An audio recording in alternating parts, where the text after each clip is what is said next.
Are you getting yourself ready for our show?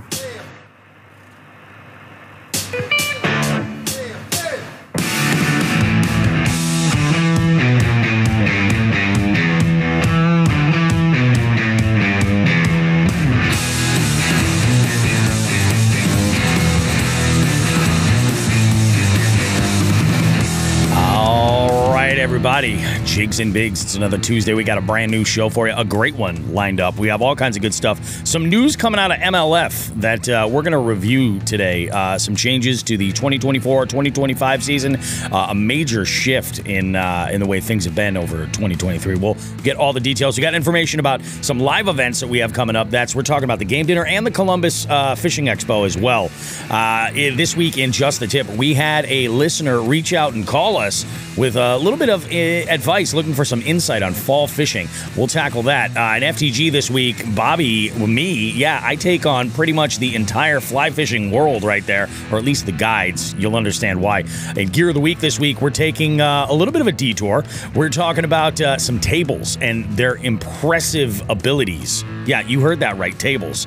This week in the Beef Seat, guys, I got Fishing with Becca. We talk about our last camping trip together, talk about some really, really cool stuff she's got lined up that are going to be upgrading her experience in the outdoors, all kinds of great stuff. She's got a big announcement coming on her channel that you're not going to want to miss. And plus, we play a game of Overrated, Underrated, Overland Edition. It should be pretty interesting, guys. A whole week in review of my fishing, as well as Who the Fuck is Joe Brown and Shawn the Fisherman's Fishing. Guys, you don't want to miss it. We got so much good stuff lined up just for you this week. Go ahead, get yourself something to enjoy as we kick this show off right now.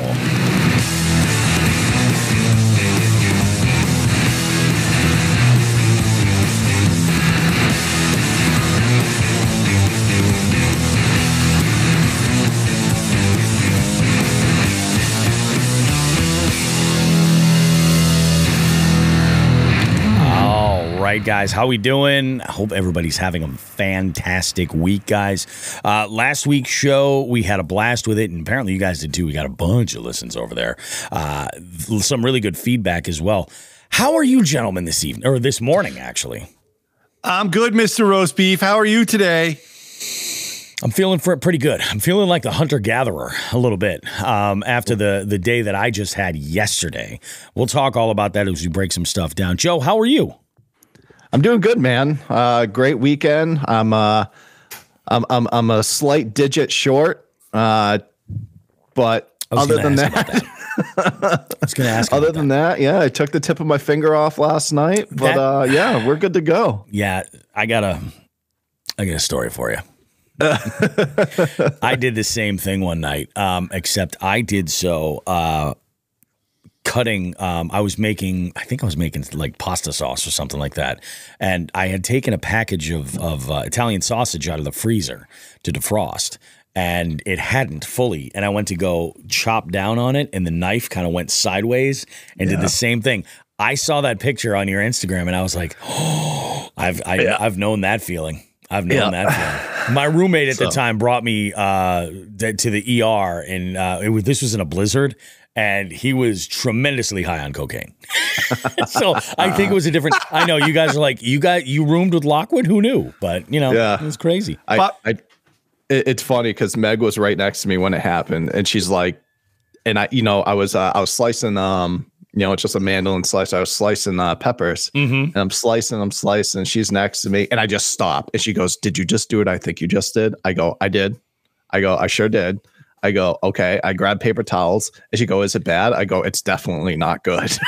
No, it bleeds so much. And I go, okay. All right, here's what we're going to do. I was like, it hurts real bad. So it's definitely not good. So I just need you to grab the first aid kit, a glass of whiskey, and we'll take care of this real quick. And she's like, okay. Oh, so you did it all on your own. Oh yeah, I didn't. So the tip is just completely gone. Yeah, so she nothing to stitch. Yeah, yeah. She found the tip in the mandolin slicer. Jesus. Yeah. So she found the tip of my finger in the mandolin slicer. She goes, "Do you want to keep it for fingerprint purposes?" I go, "No, I do not." So I haven't even like really seen it. I just was just like, I fix it. I covered it, and I was like, just wrap it. And she's like, okay. I was like, I don't even want to see how bad it is. And yeah, so that was my evening last night. That was wonderful. When you said wrap it, did she look you right in the eye and go, my name is Meg and I'm here to say, because I would have. So she's just like, I can't. So it's funny. She goes, like, I always just cut all that shit. You know, I love to cook. Yep. I always just cut the stuff, you know, with my knife. I got nice knives that I do that shit with.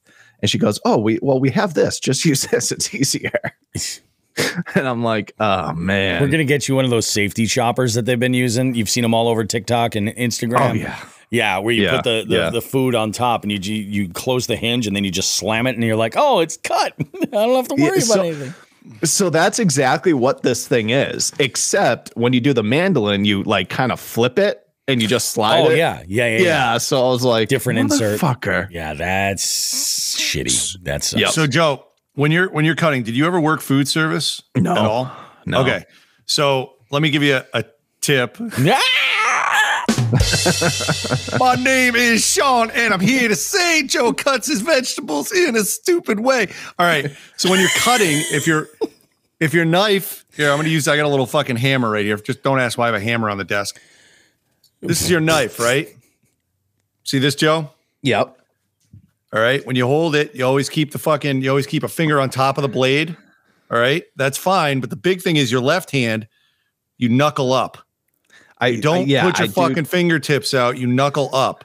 So the knives I'm good with. I do the knuckles for the knives. This was a mandolin. This was the first time doing this. Because you get so close and you're like, I can get one more slice. And you're like, you got one more motherfucking slice, baby. Yeah, I sure did. Put a little protein in those veggies. So that's crazy, man. Yeah, it hurt. Well, I saw that. So many memories. I'm just like, that sucks. It bleeds like a bitch. Yeah. I remember taking just like super glue as like, with instant bandage, which hurts like a motherfucker. Yep. Everybody says to go ahead and use super glue. Buckle up. Throw a piece of 2x4 in your mouth before you do this so you don't bite your tongue off. Yeah, I've done the super glue. It sucks. But sucks. It works. Oh, it works like a charm. Yeah. Unless you're playing drums. Because I had a show to play the next night with my band, and we were this is a big night. Like, we were playing, and we're an opening act for a pretty big band, and it was a full room. It was snowing on a Saturday night, and this was like a Sunday all ages show. And we're like, yeah, nobody's going out on Saturday. This is crazy. But by tomorrow, all this is going to be clear, and the bars are going to be packed, and they were. Well, we got through our like 45-minute long set, and I just had like a stream of blood that went across my freaking snare drum head and onto the shells of my rack toms. I was like, God damn it. Yeah. Yeah, it was bad. Yeah, it hurt. Like, I've gotten stitches a million times, and man, did that fucking hurt. That hurt way more than so many nerve endings. Others. Yeah. Oh. It's like being circumcised. Let me go ahead and fucking top both of you motherfuckers. Bobby, your drumming bleeding. That's awful. Joe, you cut your finger off. Yeah, it's pretty bad. Joe, did you have the opportunity to ever fucking serve in Mississippi? Yes. You did. Okay. Did you have to do any running down there? Fuck yeah, that. it's hot as shit. Okay. So do you remember, I think I went in before you. Do you remember the awful physical training gear that we had in the late 90s, early 2000s that were the grays? Yeah, just the grays. Yeah, I had those with the New Balances. Oh, they were awful. Yeah, right. So that those shirts. Yeah. I had to run in those in Mississippi. I remember you telling me about this. And there was one day where your nipple tape. I was sweating. Yep. I had to after that, but I was sweating and I looked down and I had 2 streams of blood from my nipples all the way down, just all the way down. I had rubbed my nipples raw because of the humidity and the salt coming off my body and everything. And I went to a training instructor. I said, dude, can I stop? And he goes, why? And I pointed at my shirt with a gray shirt with 2 streaks of blood going all the way down. He goes, keep running. I'm like, you motherfucker. So I had to run like this for the next 35 minutes. I mean, it was awful. And from then on, I had to do the old Andy Bernard from The Office thing and tape my nipples when I ran, because I learned real quick, you will bleed. You will bleed bad. Is the fabric from that shirt just that rough? Is it like sandpaper? Oh, Dude, yeah. it was shit. That's it was shitty. The toilet paper was fucking better. Yeah. That's terrible. You ever heard about military toilet paper? I've heard it's not Angel Soft, that it's more like Devil Claw. It's John Wayne fucking toilet paper. You ever heard that term? fucking burlap. No, it's rough. It's rough and tough and don't take shit from nobody. Fair enough. I can agree with that. All right, that's good. That's good. Yep. So I had one hell of a week, guys. Do you guys want to jump in and cover your weeks first? Dude, mine was lame. You want me to start? Mine too. Yeah, go for it. I'll start. Mine was lamer than yours, Joe. I went fishing for 45 minutes one day and got smacked in the face with a nor'easter. Got 2 northern pike before the wall of water hit me from the northeast, and then I called it a day and went and got a pizza. That was all my fishing this week. Looks like this week's going to be a little better. I may get out up to 4 times. We are going to see on that because I'm waiting on 2 soccer games to be scheduled. Oh. So that's going to affect my shit. Other than that, I had a concert, a bit of a makeup concert. Went out and caught a famous fisherman, Les Claypool, whose jam band group is comprised of himself and Roger Waters from Pink Floyd's Kid. His name is Harry, and Kid, he's fucking our age. Yeah. And Shawn Lennon, second son of John Lennon. Amazing. So, yep. They went out and did their jam band thing. Honestly, like I'm not super into the jam scene. I like 1 or 2 bands. Yeah. And I try to not go to those concerts because, as I announced to my friend and my brother-in-law as we were leaving the place, that was probably my last jam band show. I fucking had it with the hippies. The patchouli stank. No, just motherfuckers that have to stand up and dance. Like, I thought one of them was going to get throttled. So there's this dude my height wearing a kilt and wearing a red shirt, green kilt, red shirt. He had short hair, but 4 dreads, just 4 single dreads that came out of his head that went down to his ass. And he looked and smelled like he lived in the puddle under a dumpster. Yeah. Like, this guy was gross.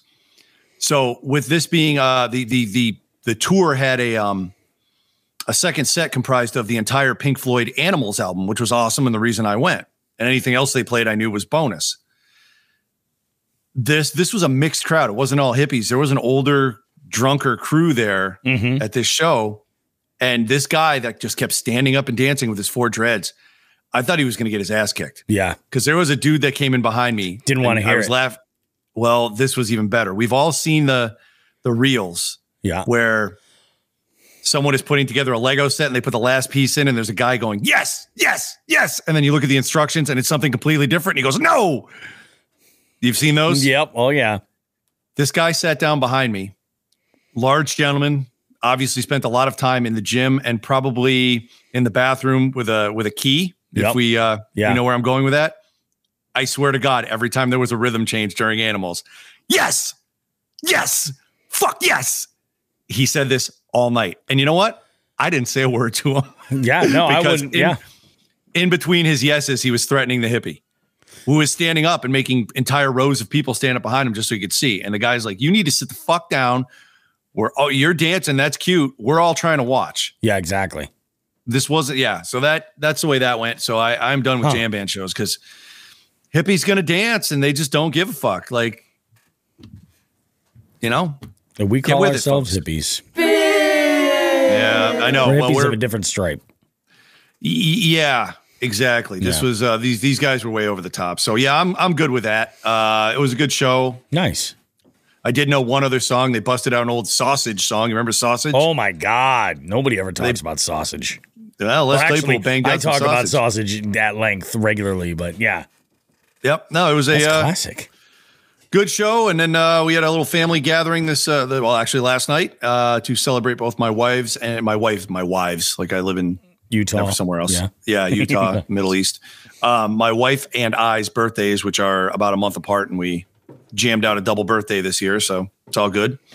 But Nice. yeah, that's how lame my week was. 2 northern pike and a bunch of bullshit not related to fishing. The end. That's how it works. Joe, how was your week? Boring. No fishing. Just kind of taking it easy. I did a lot of getting shit out. So the boat, I know we talked about the boat's got to go down for some TLC after Hartwell, but I was going to do it today. Probably not going to make it today because it's like a 2-hour ride. So it's when I get down there, I get down there. It's a warranty work, so I could still ghetto charge the batteries for when I go out. But I really didn't do anything this week. It was all like just shit around the house. Wife and I did get out to have a few drinks, just because we both kind of needed it this past weekend. I hear you. But yeah, I didn't do. I just between like just unloading the boat, so people aren't going rifling through my shit when it goes for maintenance. Oh yeah, which is such a pain in the ass, unloading the boat and then loading it back up. But I just don't trust anybody. But yeah, that's it, man. I wish I had more for my week. We already talked the finger stuff, and that's pretty much it, man. The finger stuff. I did. I did. What was it? Was it Saturday? You posted that picture. You guys out for drinks, or was it? Oh, maybe it was Friday. Yes. Yeah. It was Saturday. Yep. I'll tell you what. This week I have had more beer from local brewery Vanished Valley than I've had my entire life, and I'm not mad about it. I had Saturday. I worked a corporate event that was over there, and I had a lot of downtime at this corporate event, just because of the way it was planned and laid out and everything. And I figured, I was like, I'm gonna have a beer. I'm at a brewery. Why not? So they have a very low IBV or ABV IPA that is called Downriver, and I'm like, well, I'm organizing a river float right now. I said I should have one of these. It's absolutely fantastic, and I like the lower alcohol content because typically that equates to lower calories as well. So if you're gonna indulge on numbers of these craft beers, like I pay attention to these kinds of things. And then I went, what was it? On the way home yesterday, I stopped off at the package store and I saw they had a bunch of Vanished Valley too. And there was one that I tried. It was called like something like Dream Chaser or something like that. I'll have to grab the can and maybe in between breaks check it out. This was a New England IPA, out of this goddamn world. Like fantastic, super juicy. Had shared the 4-pack with my wife last night. We had ourselves quite the time. But let's review my week as far as fishing, how all that went, because I did some significant fishing, got out there and put a hurting on them. Now, last week, you guys remember we did record on Monday, later in the morning, actually, and it worked out really, really nicely. I was not able to get out at all that day, but Tuesday I had been planning a big send up to a multi-species, a veritable golden corral, if you will, of multi-species, up to Shears.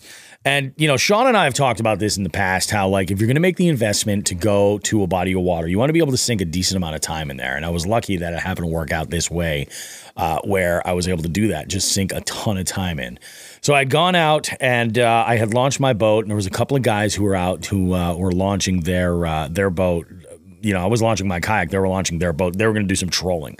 And our paths had crossed multiple times. So I had started working this one bank and was throwing around the beef rig, just looking to get caught and looking to get bit. And I ended up making a judgment call after not getting bit at all, and then moving a little bit further out deep, and then changing the direction I was fishing to go in a whole other separate area, go hit up where there were some docks. There were still a couple of docks that were still out that way, but I wanted to make sure to go hit them. And on my way, actually right up by the ramp, I laid into a rainbow trout, was able to upgrade my rainbow to a 16-inch rainbow. I had input the Friday previous, I'd put a 12-inch into the scavenger hunt. And I was like, screw it, I'm going to upgrade it, get that little boost in overall inches, for the sake of breaking a tie if I need to, So I popped this fish in here, and this is off the beef rig, and things are good. And then, I fish a little bit further up the bank, and I'm probably in about like 16 feet of water or ish, something like that. And we didn't have too terrible wind that day. Like I got out there and I actually tied on a popper because it looked so slick calm. So it was really, really nice to be able to kind of like, sit and post up in an area and then really kind of fan cast with the beef rig and get out there. I hooked into another trout that was just a click or two shy of that 16-inch mark, released that one, but that fish destroyed the beef rig. the wire attachment, that the blade, that was just absolutely just completely fucked the thing up, all in the net because it was just thrashing around. So I had to modify the beef rig a little bit, and it was killing it. It was great. Went and continued to fish all the way down. I set a time marker to where I'd have to start making my way back, and I hit that time. The wind here started to pick up a little bit, and I figured I was going to fish back and then fish more shallow. Some of the stuff that I had overlooked that was shallow, I was just going to go back and fish shallow. So I go over there, boom, hook into a rock bass. Great, there's a point. So again, that ride all the way out there now has some value because now I'm up another point. I would have been content with that. Now, one of the things that I had noticed was I had a lot of follows on the beef rig by a lot of really small yellow perch. You guys might remember us saying that, you know, yellow perch are an amazing forage, especially this time of year, and they're in that like 3 and 4 inch size. And I was like, all right, so I mean, even if I hook one of these perch, and I need a perch, they're all too small. Nothing's ever going to happen. Well, as luck would surely have laid out for me. So I had that. This is stupid. I shouldn't even mess around with the tropes like that. As luck would have it, I happened to hook a fish that was like pretty much right under my boat. Like I was just basically bringing my bait in to go and recast, and I get bit like significantly. And this fish starts pulling drag, so I tighten things up, and I'm, you know, get him up to into the net, and there's my yellow perch. I got a 12-inch yellow perch. Freaking stoked. The level of stoked doesn't even begin to, you know, when I first got this fish in the net, I thought this was a pinfish. I wasn't sure what the numbers were necessarily. I'm like, let's get some pictures, get this fish back in the water. And then I want to take a second and look. I was 2 inches shy from a pin. It's 14 inches for a yellow perch. But what an absolute huge yellow perch. Enormous. So that was amazing. That's 2 points right there. 2 very much needed points. And at the time, it put me in 3rd place, which is pretty impressive. I was feeling really good about that. I've been having a great month this month. Like just, I've been enjoying myself. And now I'm up in 3rd place. I've since been kicked down a position. So anyway, that was Tuesday. Tuesday was what it was. On, what was it, Thursday, I went out and I was doing some fishing with an old friend of mine. Like when I say old friend of mine, I mean, I'm talking like middle school is when we first met and got super close. My buddy Jeff, I bumped into him at an event that I had done the weekend prior, and we were talking. He told me he's listening to the show. I bumped into him at the Sportsman Show last February, and he's like, "Yeah, I've been listening to the show. I freaking love it, man." You know, he's like, "How?" You know, we're just talking fishing and all kinds of stuff, and I was like, "Well, let's make a plan to go out." And I said, "What works good for you typically during the week?" And he was like, just let me know. I said, okay, cool. I said, I got some flexibility. So we went out on Thursday. Local body of water to me had gone out. I think we're out for like 3.5 hours, something like that. I was expecting a little bit of wind. It was much more calm than I had initially expected. Started with some cloud cover, which was good. But as the day kind of wore on, those clouds kind of burned off and we had more direct sunlight. Jeff was fishing this like a finesse worm setup and hooked into 2 largemouth. Got a bite not too far from the ramp. Hooked into 2 other largemouth, and I'm like, all right, cool. Let's go ahead and we'll play around. We'll see what we can come up with. And I was also, you know, keep in mind, I'm looking at what are the species that are around in this body of water where I'm at. Well, primarily, you know, there are various trout that are in there, and I've caught brown trout in there specifically, so I'm looking for a brown. I also know that there are bowfin, and what else? You know, I mean, if I could upgrade a largemouth, then awesome, fantastic. Those are the primary ones that I was looking for. So I was throwing around a green pumpkin Senko, and my hope was that, you know, I've got a lot of things to cover. I hook into a small largemouth. I actually had hooked into this one bait and then turned back around to come out of this one little cove. And as we started rounding out to this one point, I just decided I was just going to take a shot and see what I can come up with for trout. And I hooked into a couple of absolute beauts, like absolute beauts. Little inline spinner, a little rooster tail, and released these fish. I probably should have kept them. Actually, Shawn and I had a conversation about this, and he was like, dude, you're catching all these like rainbows that are like perfect eating size. Like, why not keep them? And I'm like, you know what? You're right. I should make a plan and do something about that. We'll talk about that for Sunday. So it's pretty good. One nibbler, largemouth and two rainbows in that 16-inch kind of window. Not too bad at all. So we decide, he was getting ready to go and sit in a tree stand for a little while that afternoon. And I was like, I got some work I got to do at home, so we'll call it a day, hit the road, boom, here we are. We're going to actually be making plans to do a bunch of other trips, all kinds of stuff. Actually, we're talking about doing some stuff up in Maine as well. That could be a whole lot of fun. So, Jeff, very good time, man. We're going to be doing this again. Then that brings us to Friday and Saturday. I did not fish. I considered going out on Friday, but looking at the weather, it actually seemed like, as far as the rain was concerned, it seemed like Sunday was the way to go. And I think it actually worked out that way. So Friday, I did a bunch of stuff around the house, just my regular routine, did trivia that evening. And then went on Saturday, I had that corporate event that I had done at the brewery. A lot of fun, wrap that show up, but I finally got to while I was there, I was able to kind of get a good look at the weather forecast for Sunday, figure out good opportunity to go. And I was actually talking with Paul and then Eric. Both of these folks have been on the show in the past about setting some stuff up. Ended up turning out that Sunday morning, it wasn't going to work for either one of them. So I said, I got to do this. I got to put myself back in this river. I went back to the Swift River, specifically with brookies and browns on the agenda. And my plan was to drop the boat in the water for about 9 or 10 a.m. and then basically just fish all the way downriver until I couldn't go any further, and then come back up and fish it both all the way down, then all the way back up.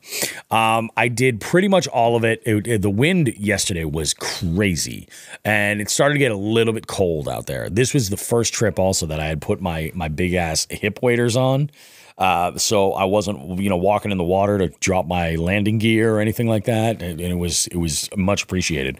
Very comfortable until about 1 o'clock. Then it started to get really chilly, and it was basically just air temp, So I make my way downriver, and I was fishing another rooster tail. Now, we had some pretty good cloud cover, and I always forget the recommendation for the color of blades.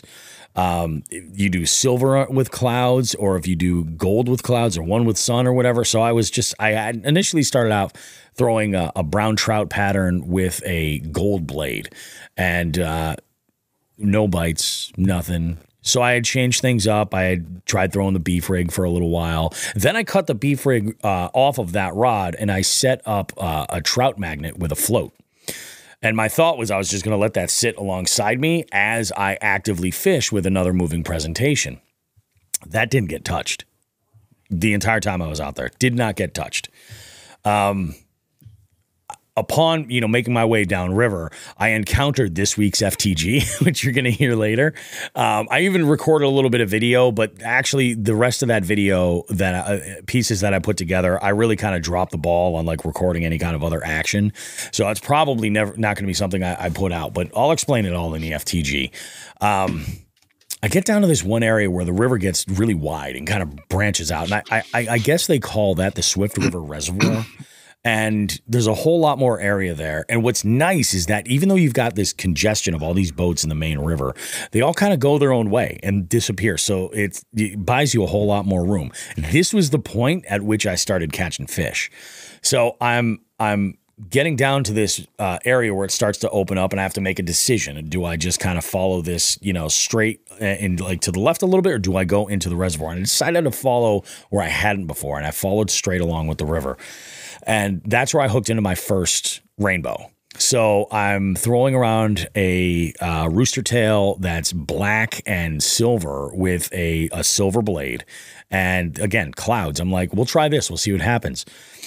Just a click under 18 inches, this first rainbow. Just a click under. Big fish. big fish. Now, before I left my house, I was smart and I grabbed one of these freezer bags from Aldi. And I grabbed this fish. I do my measurement, everything. I'm like, this is an absolute tank. This is a big ass fish. Take that, cut the gills, brought a knife out with me too, cut the gills, bled it out in the net for a little while, and then popped it back into that bag and made along my way. So I'm going along, and I see a sight that I never thought I would see. In fact, come to find out, it's very rare that you would see this. I saw another angler in a fishing kayak. That wasn't the weird. I was surprised to see somebody else in a fishing kayak, a large platform fishing kayak as well. And I look over it, and it's a dude fishing on a Hobie Pro Angler. And at first I was like, God, that seems like it's fucking huge.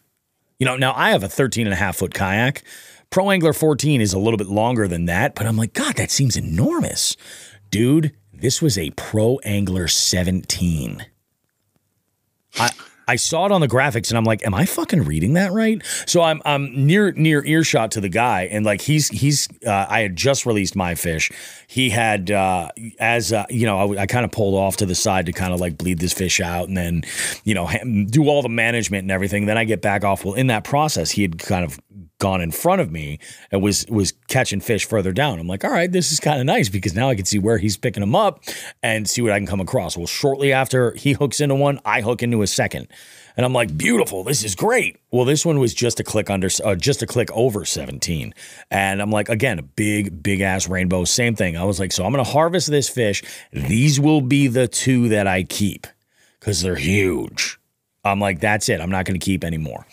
And this way I'm like, we're good to go. So I continue, making my way. I stop and I have a conversation with this guy. Turns out this Hobie Pro Angler 17 is no longer available. They don't make it anymore. But like, have you guys ever seen on some of these, and I guess maybe it's a little bit more common in saltwater fishing, where they'll have like a standing platform on the front of the boat? No, or on the rear of the boat. It's not just saltwater. People are starting to do that. I didn't say just saltwater, but I see it a lot in saltwater. No, I've honestly seen it in freshwater, not salt. Cool. Yeah. That's a tandem kayak, and a lot of the heavy modification bass anglers for kayaks are taking tandem kayaks. Yeah. Because they have more deck room and doing all sorts of modifications. So we've seen standing decks. He's got a standing deck behind his chair, or behind his seat. So he had his seat set up with a good size. I mean, I would say this is probably a 50 or 60 quart Yeti cooler behind him. Yep. And then behind that, like a legit standing platform, which I guess kind of makes sense because when you have the weight of a 17-foot hull in front of you, standing on the back of it's only going to do so much, Yeah. But I was like, fuck, that is insane. So I talked to him for a little bit. He was doing the same thing, basically just like catching, his limit for the day, and like that was his deal. As it would play out, I would actually see him again in the parking lot as he was setting up and taking his rig on the road. But so I went a little bit further downriver without a bite, stuck to this presentation the entire time. But again, I had that floating rig behind me the entire trip. So I get down to this one area and I'm like, all right, I'm starting to get cold now. I'm like, I'm not sure how much further down I have left to go. I am going to, because I did kind of spend a little bit of time dicking around in this reservoir, like really covering it really well and sort of like getting this spinner in every area that I could get it. So I turn around and make my way back up. But again, I'm fishing on my way back up, and I caught the world's smallest pickerel on my way back up on this little inline spinner. Released this sucker. Went without a bite until we got up to the very end and picked my boat up out of the water, got everything loaded up, cleaned my fish while I was there. I was actually planning on just cooking them right in the parking lot and then just having lunch right there. But I'm like, you know what? It's so late in the afternoon. I'm going to go ahead and just clean these suckers, get them ready for the freezer, and then I'll put them, handle them when I get home, get everything all set. And then we'll be good, and I'll use them this week. So that's what my plan is today. Actually, today I'm probably going to have one of them with some potatoes. So it should be pretty good. But yeah, that was pretty much my week. Like, I managed to pick up 2 points and then upgrade a bunch of fish, but, I'm still in 4th place now as of like earlier this morning when I went through. And actually, Shawn, I went through and I judged the rest of the fish that were in there. I saw that. Thank you. Yeah, so they're all set. Yeah, I got to tell you guys, so far, I'll tell you, there is only one angler. No, there were two in there where I had to add inches to them because they're confusing the markings on the top of their board with the center line. You. Yeah, it's just one of those things that takes a little bit of getting used to. And I made notes in each one, and I was just like, yeah, don't screw yourself by a half inch or a quarter inch here. I go, this is, pay attention to the center line. So they got it. They got it all worked out. But yeah, that was my week in a nutshell. I can't complain at all. It was a good one. Definitely had a blast going out fishing with Jeff. This being the last full week of the month. We have, the 31st is Tuesday. Yeah, Halloween is Tuesday. This being the last full week of the month, I'm going to go out as often as I can, but who knows what's going to play out, I've got, for strategy, who the hell freaking knows? Kind of play it. What do you got left to catch? Brown, brookie, catfish, carp, bowfin. That's the big crappie. Yeah, crappie seem to have vanished around here, around these parts. That's what I'm saying. Like, I've never ever been an angler that's caught them with any real regularity at all. I mean, I know that they're in so many different bodies of water, but lots of times I've found it's just like filtering through all these other bites, and like kind of putting them, just kind of like going through like the barrel until you get what you're looking for. So I don't know. I might have to go up to that spot in Springfield and fuck around there, perhaps. Fuck around and find out. It's the only way you're ever going to fucking learn. Since we're talking about the tournament, I might as well go through the standings real quick. Yep. So top 10, Nathan Grant and Nelson are tied with 5 points each. Steve Galloway and Chris Mellowship tied with 6 points each. Dave Barabani and myself tied with 7 points each. And then we get to fourth place by himself, Bobby Roast Beef. There's a tie for second and third, but with the tiebreaker, we've got Tim Behan in third with 10 points and John Hagens in second with 10 points based on John has 148 inches. Tim has 126, both with change. Yep. And by himself, sitting up on top of the mountain still, Jerry Multihouse, 11 points. Nice job, guys. So we got another week, like Bobby just said. Get out there, catch some fish. Yep. I'm going to try this week and see what happens. I know one day I'm devoting just to bass, so we're going to see how that goes. That should be fun. I'm actually going to visit a lake I haven't been to in years, and I'm really excited about it. So that's that. Oh yeah, that's that. So get out there, catch some fish. It's getting colder, folks. Turnover looks like it's already happened, and in some of our areas, and it's in the process, as Joe said, of happening down south, or I say down south. What is that? South. Middle of the country? Yeah, Mid-Atlantic. Yeah. Yep. So that's all I got. Good shit. We are going to be talking about this MLF announcement that had come out last week regarding the future of MLF, some of the changes that are going on. But before we do, I want to kind of touch base on a couple of live events that we've got going on. First off, we mentioned this before the game dinner. Tickets will be, I'm hoping actually that by the end of next week, I will have links out for our jig heads. And for, the basic, essentially like the jig heads, that's the first wave for ticket sales in order to be able to get in and lock in your spot.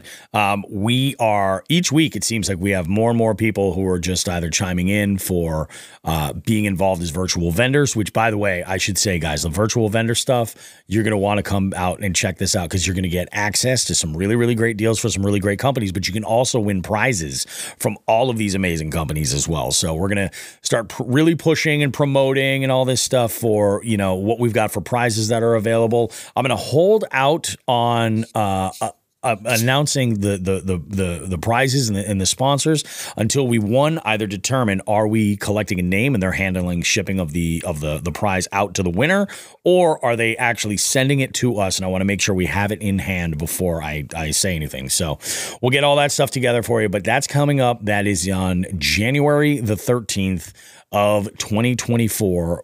It's going to be an amazing time, a whole lot of fun, and we're just going to have ourselves a blast. Let's fast forward, though, a month from there. Joe and myself will be at the Fishing Expo in Columbus, Ohio. Yeah, and we're doing a live recording on the Saturday of that weekend. This is the weekend of the 12th. We are of February 12th. We are doing a live show recording at Old Fields Bar. Old Fields is like, it's a very popular college bar. Really, really good vibe. Actually has a lot of the same kind of vibe as the place where we had done the 100th episode at Nathan Bill's. Kind of gave me those sort of like that impression.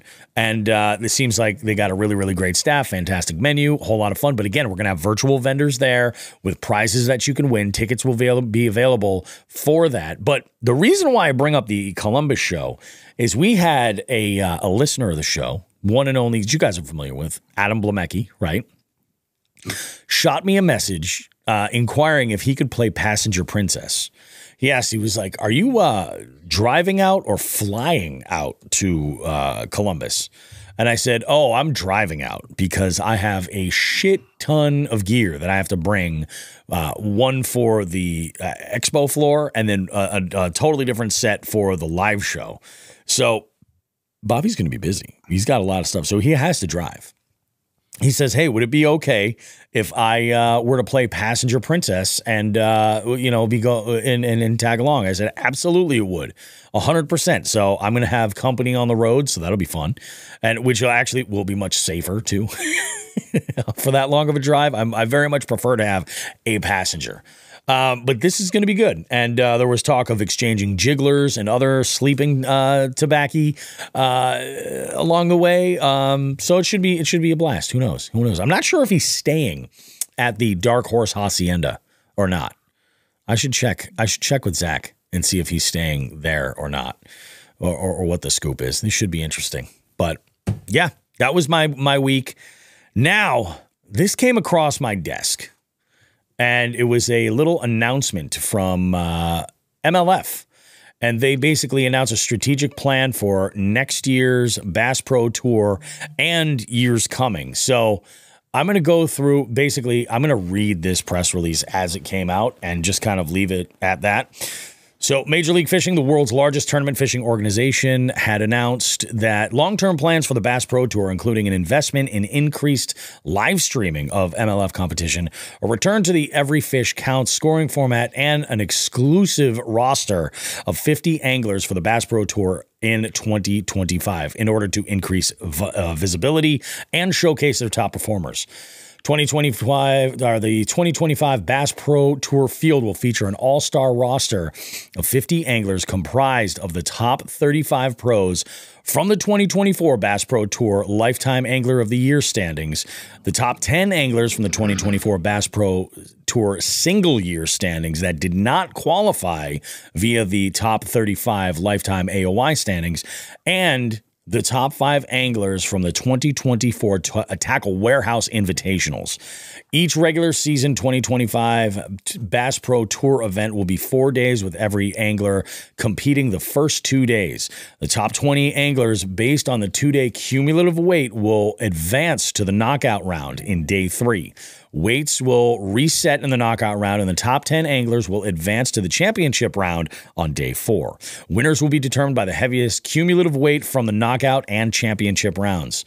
The future of our sport is live streaming, catch and weigh, immediate release, and every fish counts, said MLF President and CEO Boyd Duckett. By focusing on 50 anglers in a more compact event that's easy for both the diehard fans and the casual fans alike to follow, we'll do what other successful leagues have done to grow.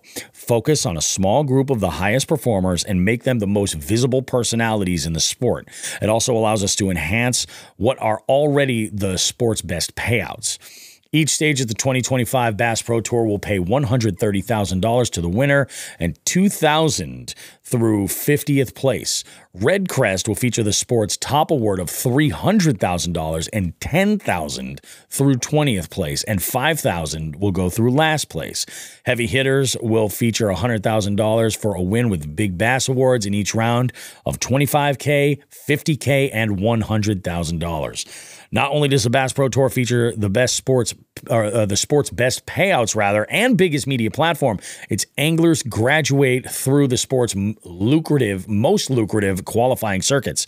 The nationally televised and live streamed Tackle Warehouse Invitationals, the Toyota Series presented by Phoenix Boats, Phoenix Bass Fishing League presented by TH Marine, and Abu Garcia College Fishing presented by Yeti. They're reinstating every fish count scoring. Scoring on the Bass Pro Tour will return to the every fish counts formats in 2024. After scoring each angler's 5 biggest bass per day in 2023, the change will recapture the excitement and pressure of the tour's original format. We responded in 2023 to fans and anglers that wanted to see how five fish scoring would look with our Score Tracker live leaderboard. Said MLF Executive Vice President and General Manager Kathy Fennell. Unfortunately, viewership growth was stagnant. The Bass Pro Tour thrives on intense competition, and the scoring change affected the tour's competitiveness in an unexpected way. By reinstating the every fish counts scoring structure and having fewer anglers in the knockout round, pros will no longer be able to let their guard down without the risk of being overtaken by someone climbing Score Tracker. I am going to just leave it at that. Those are the two biggest things that kind of come up in this article. Now, obviously, Shawn and myself, we don't have really a stake in this claim. Just in my situation, out of ignorance of tournament fishing at this level, Shawn's experience with tournament angling primarily being in the kayak world. But Joe, you pay a lot more attention to this. Like, I'd like to get your opinions. Like, what do you think with this? I'm really standing on the fence with this one. You know, we talked a little bit about it before. I do 5 fish tournaments. That's just the tournaments I've been doing. I haven't done any MLF events where it's just every fish counts. Yep. I have a couple ideas on this. First being, and the big one is, they have, especially during the spawn, like we talked about, they have had instances where these anglers, these competitors will find one fish sitting on a bed, and they will continuously catch that same fish multiple times, whether it's, to whatever, because that fish is going to continue to defend its bed. Sure. And they kind of play, and I've seen it on live streams. I've seen it live. There's actually a Japanese angler that kind of got caught doing it last year. Not last year, the previous year. But even with the 5 fish limit or the every fish counts, like, as long as they act as though oh, I had no idea I was catching the same fish twice. So they're bringing in these 5 fish. Let's just say these 5-pound fish multiple times, the same fish. Like, that's just kind of wacky to me. It's like, oh, he got another 5, he got another 5, he got another 5, but it's actually just the same fish that they're pulling off the same bed over and over again. So much money on gas too. Yeah. So, and like I said, I remember seeing this a couple years ago of this Japanese angler. He actually said it, and there was some strife about it and some speculation after the fact, but he actually mentioned it after he weighed that fish. He put it back. He literally said something in the realm of, "Oh, I'm just going to catch her again." And the official was like, "Whoa, no, you can't do that." He goes, No, like, not on purpose. It's like a quick conversation like they had on live TV about this. And I was like, that's a little fucking wacky. And but when it comes to the 5 fish limit versus every fish counts, I mean, I like the aspect that they do instant catch and release. I like that. Me personally, I like the idea of 5 fish more, just because, I feel like you see these guys with a little bit more tactics of going to find the bigger fish versus, they find a bunch of, 12, 14 inches and they're just, a school of them or however, and just keep catching them over and over and over again. And just I don't know, me watching it, I want to see those big fish caught. You know what I mean? Don't you think that there's possibly a way for there to be a happy medium? there's got to be. And the fact that they haven't figured it out yet. Yeah.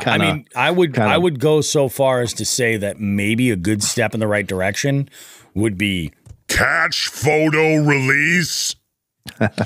Joe, I was going to jump in on that. Like, that is one thing I think the kayak world has right is you can't submit that same fish twice because you've got a picture on it and it can be bumped up against the same picture of itself. Yeah. You know, you can't do that. You screw yourself doing it.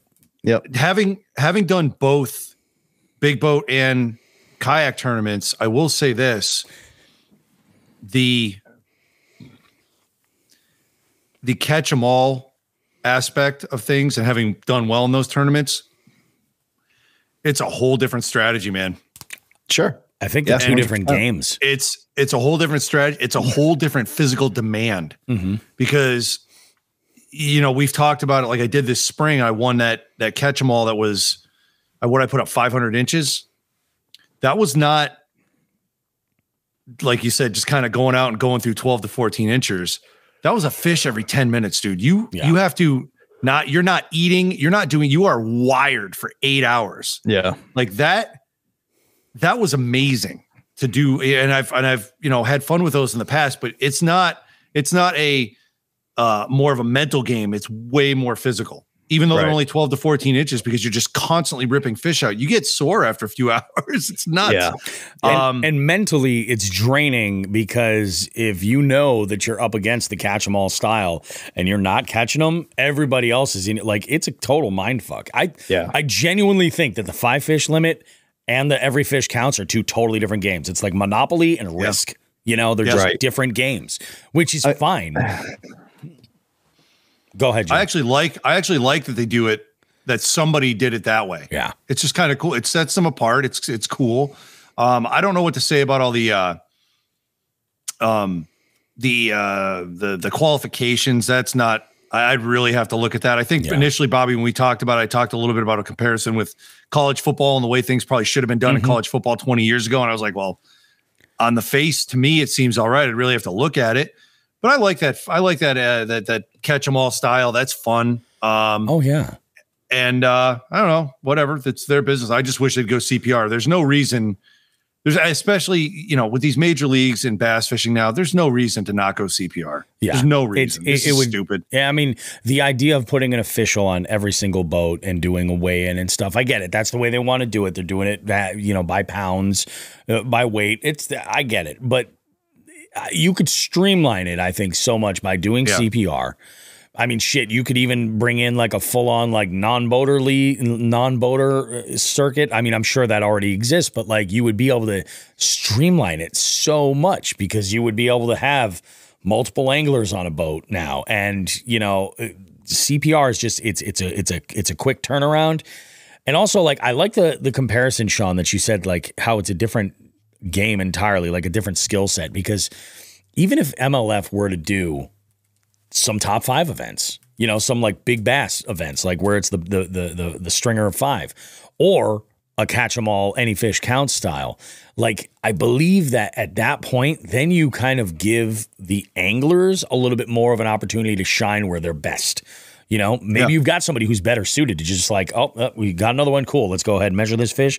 Great. We'll get our picture, release, boom, we're on our way.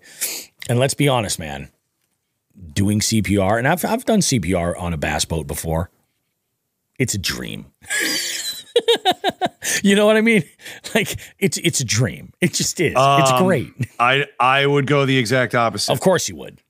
Because it's too, there's no containment. So with my kayaks, I think I've lost more fish on big boats than I have on smaller boats. Really? Doing CPR. Yeah. Because it's just, once on a bass boat, if it goes and it doesn't go into where the seats are, it's gone. That fish jumps, it's gone off the board. But in a boat or in a kayak, and like the ones I use, they're not going anywhere. They're contained. They can flop all over the fucking place. Yeah. I mean, there's a good amount of deck there, but I think I think personally, the best place to measure a fish on a bass boat is on that stair that goes right up to the front deck. Pop that measuring board right there. Boom. I never measure there. That's how I do it. Huh. And you I always use the back. You have to have the space, you know, in order to be able to do it. That's the thing. You have when I show up to fish on Andy's boat, I know he makes a face because you bring a catch board. I bring a bunch of shit. Yeah. No, and that stare is usually got something on it. Yeah. That's something to think about. Yeah, it is. It is nice. I'll tell you, man. It is. It really is. It would be so simple to transition over to that, and then number one, you like Joe said with that issue with there being. And for those that are listening right now, the reason why Joe hasn't chimed in is that he's at a power outage at his house. He just texted me. He said he'd be back in a minute. So this should be interesting. Like Joe had mentioned with that one issue, and I will say this, like that issue about the potential of catching another fish, that's really only going to be in one section of the year. That's really the only time you really have to be concerned with that. Because really, that already exists in catch, photo, release tournaments. You know, you do a CPR tournament, and if you catch a fish, like you said, Shawn, like you have that image that you can just match them up. And that pattern, you know, you can tell if it's the same fish or not, you know? Yeah.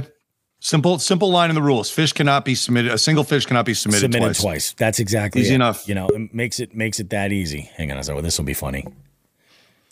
Hey, he made it. He's back.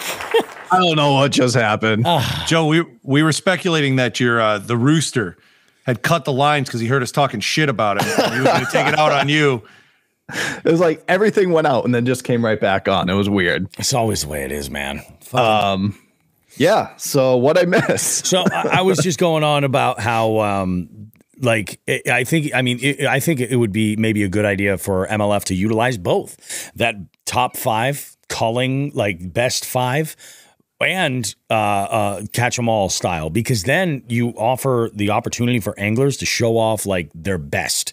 You know, if you work really good under pressure or something, and then again, by like going CPR, you eliminate that ability to submit a fish for a second time. Right. You know? Right. Yeah. I think here's what I think MLF's problem is. They've been on the coattails of BASS. Mm-hmm. I mean, everyone knows that. I prefer to watch BASS. I will watch MLF events if there's, nothing else on. And I think instead of just trying it, I think they're really struggling with the fact that they know that BASS still kind of holds the market. And they're just like, picking at straws, trying to figure out how they can get their audience up to what theirs is. And by continuously changing shit, I don't know. They really just need to figure it out and stick to something. I really thought that when they made that change, that was going to be it. And, the one comment that they made that I did not like was like, oh, our audience ship was just stagnant. Well, it doesn't mean you change it again. It didn't go down. You know what I mean? Like, I don't know. Yeah. I don't like the way they're going. I think for them that they're looking at it as, okay, so the request was that we play the same game as this other organization. They're like, if we do that, like the only reason why we would do that is maybe that's what's keeping people from coming to us. Sure. And I think that they're probably looking at it saying, well, they're we're not seeing any growth in doing that. Let's embrace what it was that made us stand apart, and then do this, and maybe we can continue to grow. Yeah. It was. I get why they're doing it. I mean, and MLF has an opportunity. Like they really do. I can remember, because you'll talk to people, and albeit lots of times this is coming from a place of not being well educated in terms of conservation, the outdoors, like a lot of like just ignorance on this stuff. People will say, these fishing tournaments, like it's so bad for the fish, and you're putting all these fish in a live well, which is that's high stress for that fish. 100% it is. Yeah. And then people would just say, oh yeah, but then there's these leagues that do, they're more like catch and release, but nobody really knows what that is. If they lean into that, I think that right there, I think that there would be more support. And again, like I think that by eliminating the potential of there being, shall I say, shenanigans with catching fish repeatedly. If they can dial in on that in the rules, or just, you know, whatever it is that they, I mean, I don't know if they have the official just verify, like, nope, that's a different fish. Okay, cool. You're good to go. You know, I mean, it could be that simple, but I mean, I feel as though it would be really tough to prove that it either is or isn't the same fish. All you need is a photograph. No, dude, it's so easy. Yeah. It is so easy. Yeah. Okay. Because this is, I mean, this is thousands of fish that I've judged in the past 3 years. It's very easy. Fish are like, each fish, its pattern and its fins are like a fingerprint. Yeah. They're very unique. It's very easy. You can do a dissolve on both pictures and put them one right over the other. Yep. and you know, even sometimes just seeing them like right next to one another, you're just like, that's exactly the same fish, because there will be markings that will stand apart. And, you know, from the official standpoint, I don't know if they're just like sitting there on their phone, and then when they're like, oh, I got one, and they're like, oh, okay, cool, let's go ahead and weigh this. Like, if you're alongside this one bank, right, and there's a bunch of beds all over the place, and you see this angler just pitching back into this spot, or maybe they go back to it, you know, it's a dead giveaway if you just pay attention to where you are. You're like, didn't we just fish here? You know? So maybe you put the onus a little bit more on the official to say, like, all right, so we're going to track spots. Where was this catch? Click GPS. Let's mark it. Oh, this line's up. Let's verify. Let's make sure, using a picture. Because that's the thing. It's also on camera, like on video. So you could get a still image and a still image and line those up. I mean, would it take some work? Sure. But so you're talking that as a method of distinguishing fish, right? Yeah, just putting it on the official, so they're like, hey man, we're in the same exact spot and you're casting exactly where you were. Catch what you want, but I can disqualify it, you know? I wouldn't even do that. What's that? I would just go by the pictures. That's the easiest thing. You're adding a layer to it, because 100%. Yeah, that is the easiest thing. But I think the idea of MLF saying like, oh, we can fire all these people now, just do CPR. So, yes, you can. Here's the problem with the moving in the GPS. What about fish that move during the spawning season? Because females will drop eggs at numerous nests. So what if you catch one on a nest and then for whatever reason it has now moved? But again, you know what I mean? This isn't about this being like, oh, he was caught in this one area. It's just about building doubt, I guess, really, and trying to fuel your case. We're like, well, we were right here. We caught this fish, and God, it looks exactly the same in these pictures. Now you've got multiple things that are laid out. You know, Zach chimes in here. He says, I feel like a lot of the anglers that put their chips on MLF when the switch was made are going to be put to the MLF pasture and have to switch leagues or remain out to pasture. I'm assuming that's because of the limitation to just that 50 anglers. I actually like what Zach says about this, because when the MLF did the switch, they had, you know, obviously a few big anglers that did the switch with them. And who was the biggest one that made the switch? It was KVD. Oh yeah. KVD went MLF, and he didn't, it wasn't the like, are you talking about when they made the switch from any all fish count versus to the top 5? No. Just like when they basically came out. Yeah, gotcha. Yep. And I think they thought that was gonna, you know, bringing in especially him and a couple other big names. I thought they thought that was going to be the slam dunk, and it wasn't. And now KVD's gone, and they don't have any other of those big names making that leap. So. Yeah. That's probably a little, you know, stressful on them. And I don't know, like in my mind, being an angler, I kind of see it as like BASS is almost the big leagues and MLF is almost the minor leagues. That's kind of how I've been seeing it lately. Yeah. So what is that based on? Just on the way they've conducted their business, or their method of fishing? Like their rules? I think they just wanted to be different from BASS. I don't think they want. They just wanted something different. Yeah, you think they wanted something to stand out, right? Exactly. Yeah. Oh, Metal Jones says NFL versus XFL. Have at it, Shawn.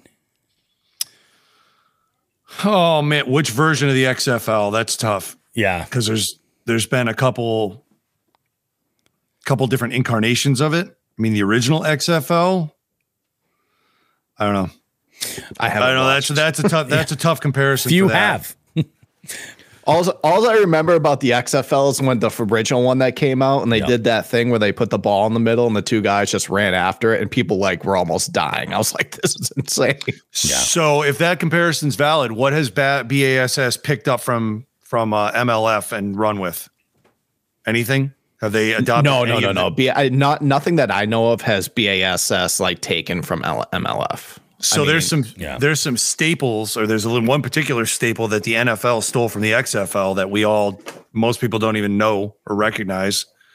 The wire-mounted cameras over the middle of the field.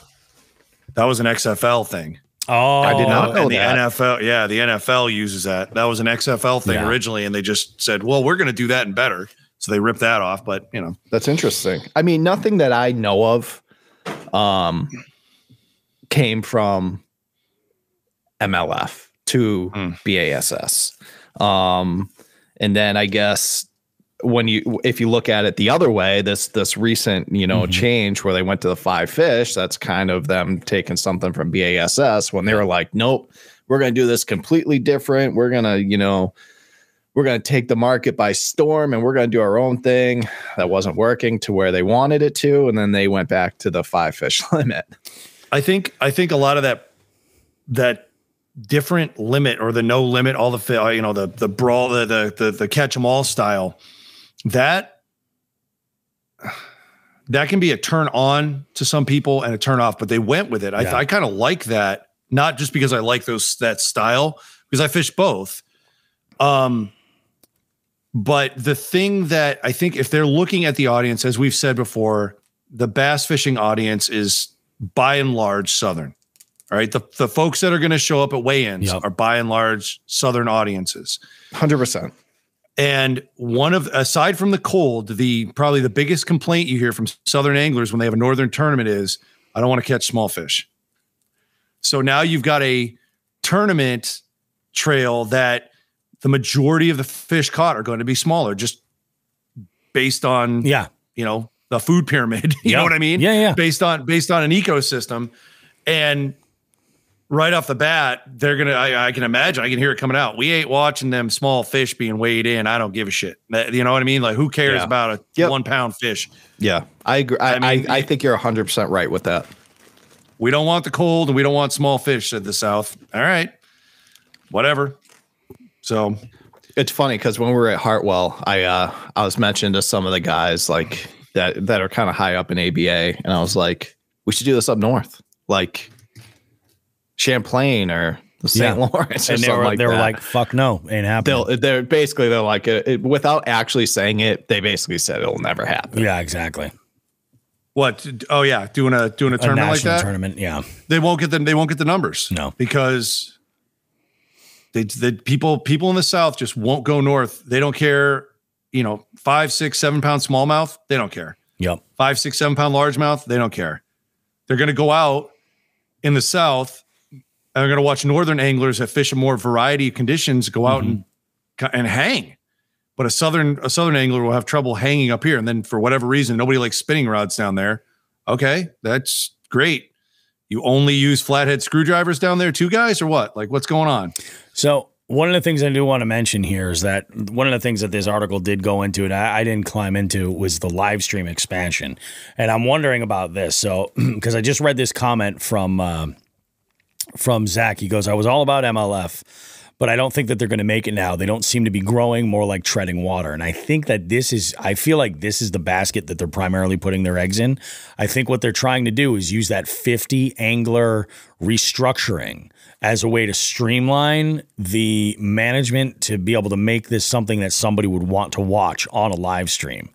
And I think that these two things play one right into another. I could be wrong, though. So this is what they say about the live stream expansion. MLF is adding nearly 20% to its live stream offerings in 2024 with the addition of the General Tire Team Series to its MLF Now lineup. All 6 days of competition from each of the 3 General Tire Team Series qualifiers and all 7 days from the General Tire Team Series Championship filmed in the fall of 2024 for television broadcast in 25 will be live streamed on MLF Now. Each 2024 Bass Pro Tour stage will feature 4 days of MLF Now live streamed coverage. The final 2 days of the qualifying round, the knockout round, and the championship round, Red Crest 2024 will stream all 4 days of competition, and the General Tire Heavy Hitters All-Star event will stream all 6 days of competition. MLF will also live stream all 3 days at each Tackle Warehouse Invitational stop, as well as the final day of competition from the Toyota Series Championship, Phoenix Bass Fishing Phoenix Bass Fishing League All-American, and Abu Garcia College Fishing National Championships. All told, fishing fans will have a total of 84 full days of Major League Fishing live streamed content to consume in 2024. The General Tire Team Series is one of our most exciting products, Duckett says, condensing the Bass Pro Tour live stream to 4 days and allowing us to expand our Team Series coverage, which is a win-win for fans. We'll have an easier to follow Bass Pro tournament format and an extended season with 25 days of Team Series live stream coverage to watch in the fall.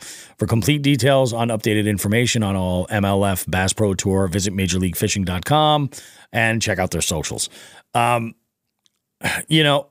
like I don't love live streaming. I don't. I think that it's sloppy as fuck. I think for most people, right? I do. I think it's sloppy as shit. I think that in order to do it right requires a lot of infrastructure. You're basically relying on a lot of wireless shit in order to make it happen. In getting like some real data heavy shit like video clips to be sent, through the air in most cases. With that said, though, I cannot believe an organization like MLF is going to go with a bunch of morons with their cell phones like, I'm going to send this over, and it's going to be the wrong orientation.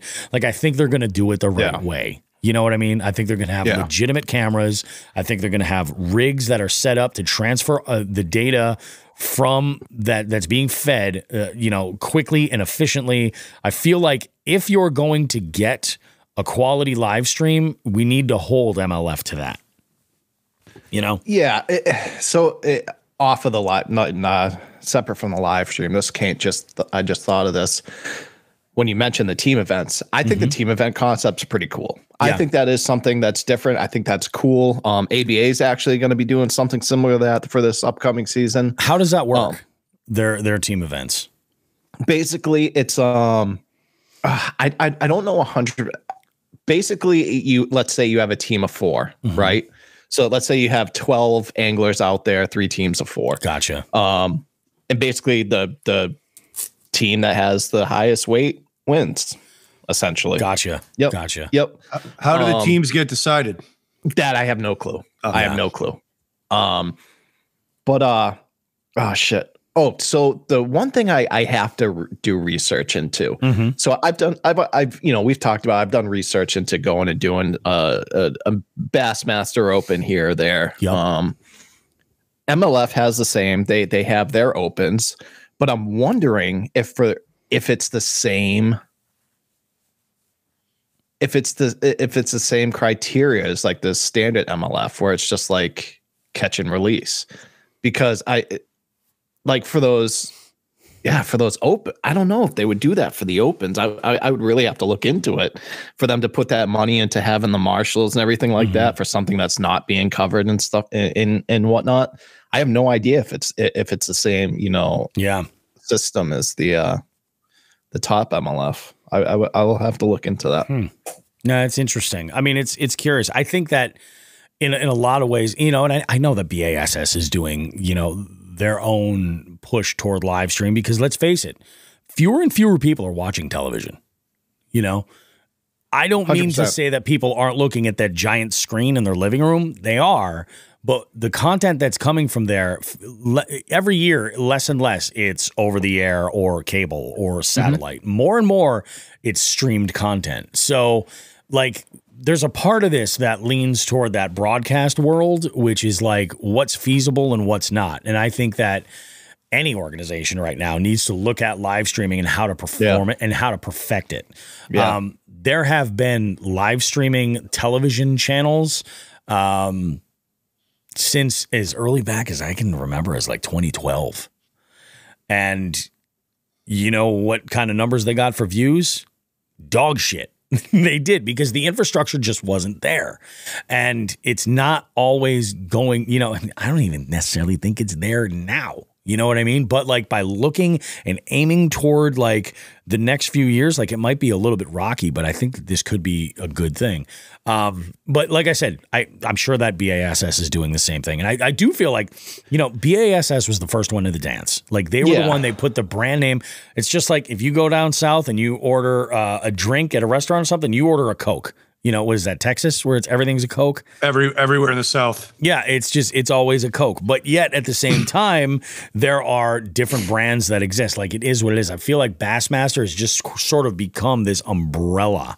You know, and BASS as an organization does have the corner on that market. I think that MLF is smart to stand apart from that somehow and not regurgitate exactly what it is. And, you know, time will ultimately tell what happens. Like you're not going to see it from one season to another. Like I'm not going to expect, like when they changed over to the stringer of 5 format, just like every other standard tournament, you know, platform, when they did that and their numbers didn't change, like I feel like they're smart for going back. Like if all of a sudden it was just like, oh, that was the thing. Oh, that was the thing that was keeping you from watching. Well, now they know that it's not, you know? So I think it's a smart move. I don't know. I've always said that with competitive fishing, you know, tournament fishing, like part of it is you got to be easy to watch, you know. So I don't necessarily know that like all of these live, like having the majority of this stuff live streamed is a great idea, because those people that want to invest that time and watch that entire thing, fantastic. But then if you use your partnerships in television and streamline it to just the best of the best, the actual highlights, cut away all of that bloat, then you can offer something that people are going to watch. And that might actually get people fired up about tournament fishing. Typically what I see with the live streaming is they'll get like a 2-hour spot on a network. Yep. And then obviously it's an 8-hour plus tournament. Yeah. So they'll get that 2-hour spot on the network, and then they'll transfer over to a live stream somewhere, whether it's YouTube on their website directly or what have you. Let me ask you guys something. This is going to get deep. This is a rabbit hole fucking question right here. I love rabbit holes. Does the sport of professional fishing lend itself to live streaming? Period. Does the sport itself? And I ask that thinking of this. What other sport maintains this level of secrecy with its gear and its methods and its techniques? There's none, right? Yeah. Does it? You know what I mean? Because you'll watch a guy catch a 6-pound bass on some sort of a chatterbait, and he'll turn right to the camera and go, "Texas rig worm does it every day."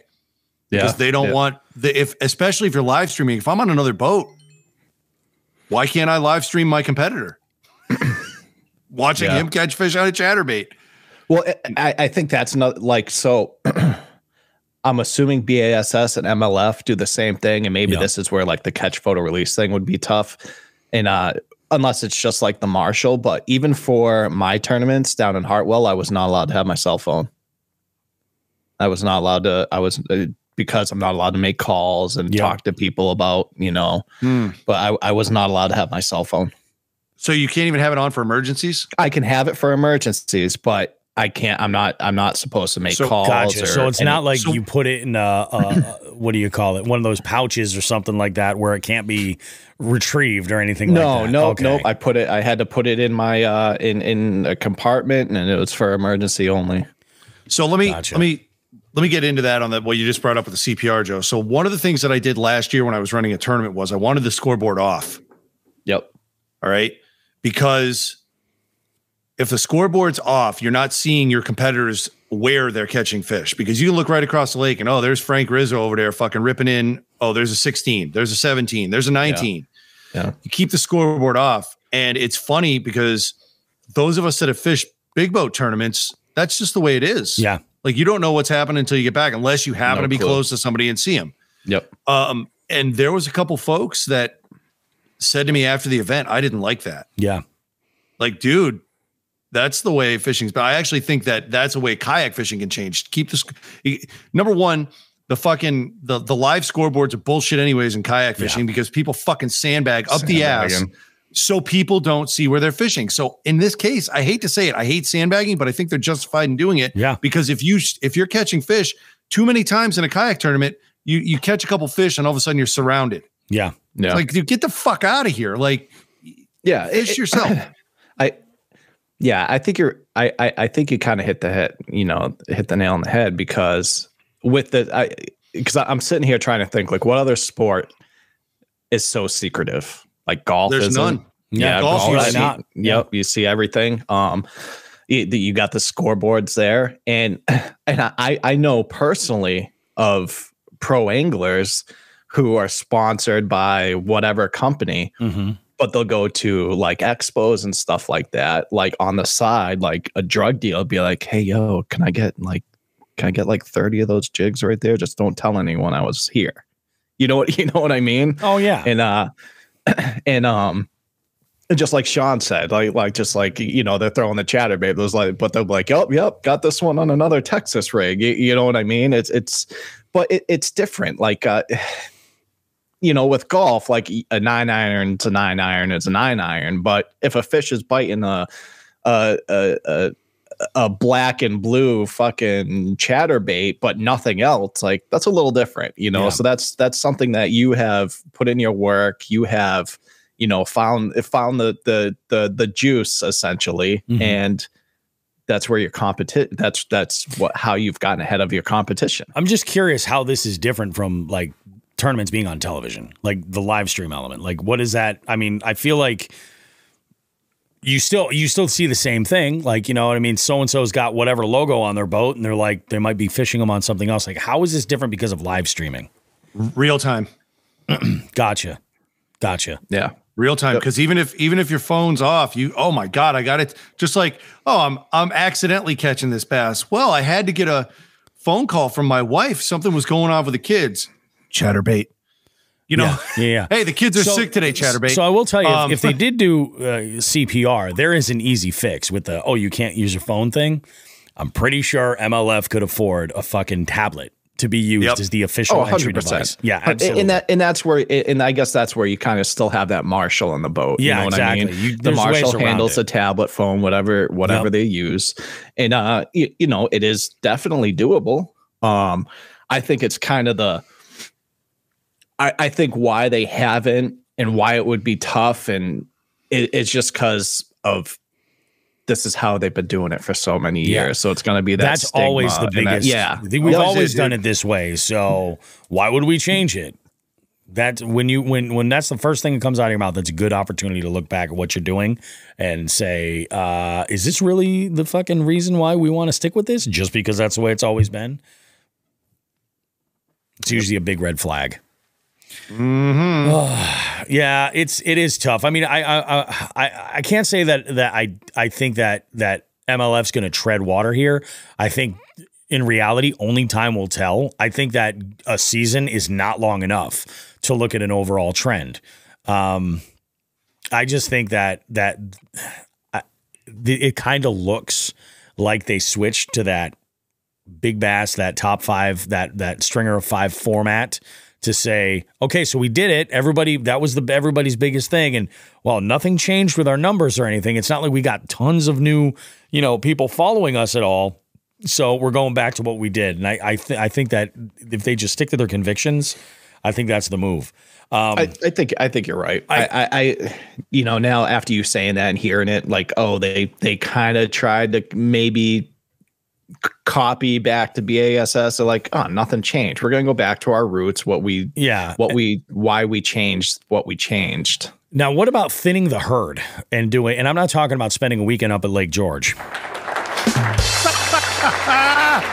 Let's talk about thinning the herd, because it's cut back now to just those 50 spots. Do you guys think this is a good thing or a bad thing?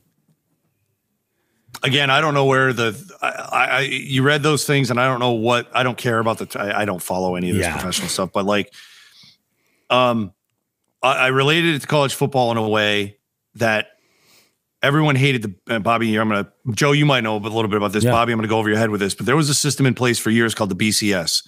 The BCS was a fucking joke. All right. It was a weird mathematical thing that made zero sense and would put teams that didn't really deserve to be in the national championship because they had this weird formula. Yeah. Yeah. And then they get killed. Yeah. So it was ridiculous, but they had it for years. And that was their attempt at having like a college basketball RPI system. Yeah. So the college basketball system, I think, works well enough that you get all the teams that deserve to be in, and then it's arguing over these middle of the road teams. Yeah.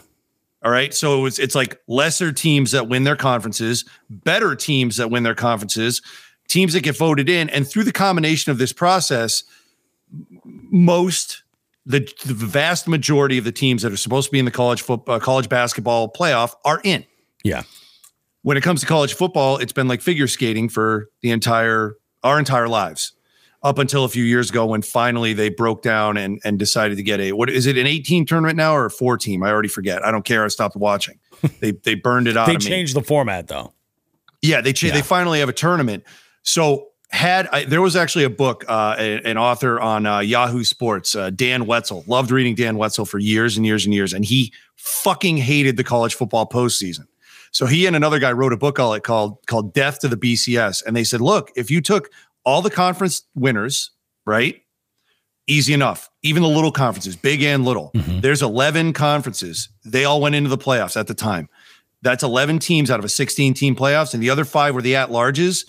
I went through and just did that using the BCS formula over the years, just fucking around one day. All the top 10 teams in the nation got in.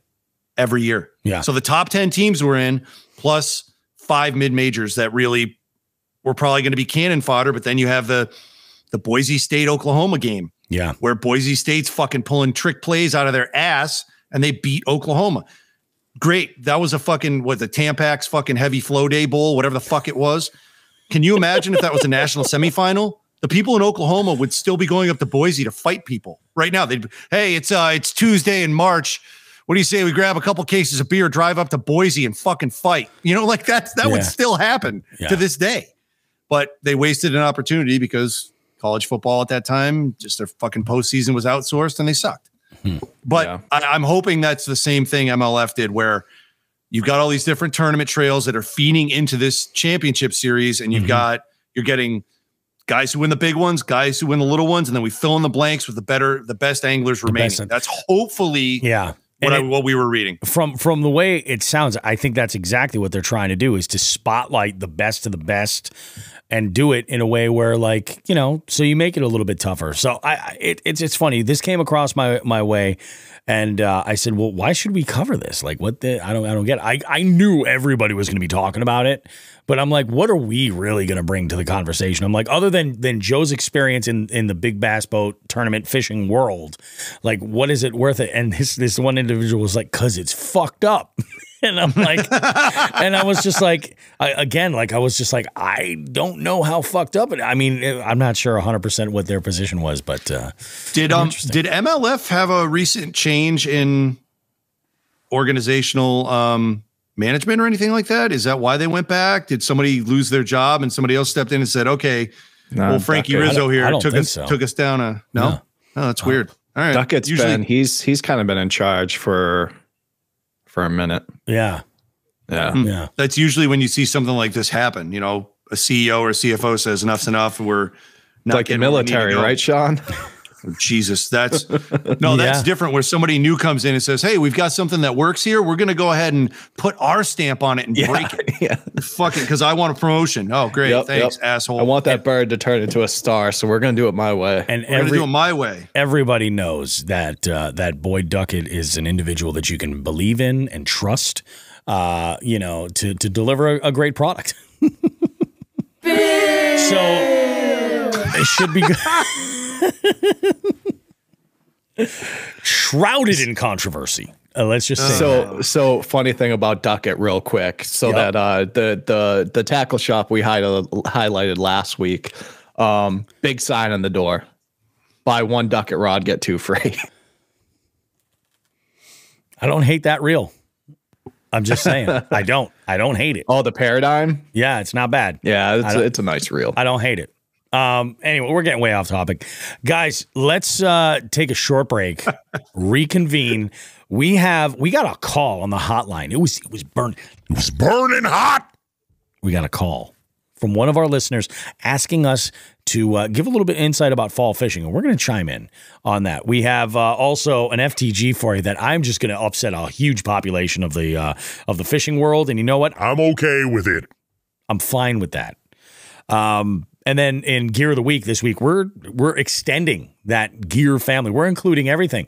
You might say it's everything and the kitchen sink. Guys, we'll be back with much more Jigs and Bigs goodness right after this. Don't go too far. Jigs and Bigs wants to take a moment to say thank you to our partners for helping us continue to push the limits of our fishing adventures and bring you amazing long-form content. We're excited to offer Jigs and Bigs listeners a 15% off savings on your first installment of a month-to-month subscription to Dark Horse Tackle just by using the code JIGSandBIGS15. Dark Horse Tackle provides a monthly supply of small batch craft and custom lures, allowing anglers to try some otherwise tough-to-discover baits. This is the stuff you're not going to find just anywhere. And Dark Horse Tackle does the hard part for you. They track down these small companies and then test the baits to determine if it's a good enough fit for the Dark Horse Tackle community. You can also build your own box with Dark Horse Tackle. Select your own baits in a BYOB and try it before you subscribe, or just pick up some past baits that you may have missed out on from previous boxes. Jigs and Bigs listeners can save 25% on a BYOB using the code JandBBYOB25. Subscribe now and build your own box at darkhorsetackle.com. For all your premium kayak needs, we partner with Three Bells Outfitters. Located along Smith Cove in Niantic, Connecticut, Three Bells is your go-to location for kayaks and accessories by Hobie, Native, Bonafide, Jackson, Yakutak, Naqua, Boondocks, Burley Pro, and many more. Financing options are available to upgrade your kayak fishing experience. White glove delivery also available. Visit threebellsoutfitters.com for more information, and do not forget to tell them that Jigs and Bigs sent you. Next, we need to thank Abe Lure. Abe Lure, a quality product at a quality price, painted by a fishing fanatic who just wants to see you catch fish. You can get your own custom painted lures with a 20% off savings using the code Jigs and Bigs at checkout. Visit abelure.com to order. But wait, there's more. Have you always wanted to fish the famed St. Lawrence River? Well, stay in Alexandria Bay at either the Bay House Apartment or the Ship Motel. Links for booking can be found in the description of this podcast. Reaction Tackle is the Jigs and Bigs approved source for tungsten, all types of fishing line, a variety of fishing storage and accessories, and a whole lot more. Reaction Tackle provides high value for your money. Click the affiliate link in the description of this podcast to check out their wide selection right now. Again, we cannot thank our partners enough for their support. Please consider supporting them and supporting the show in the same process. All links and codes are listed in the show notes of each podcast.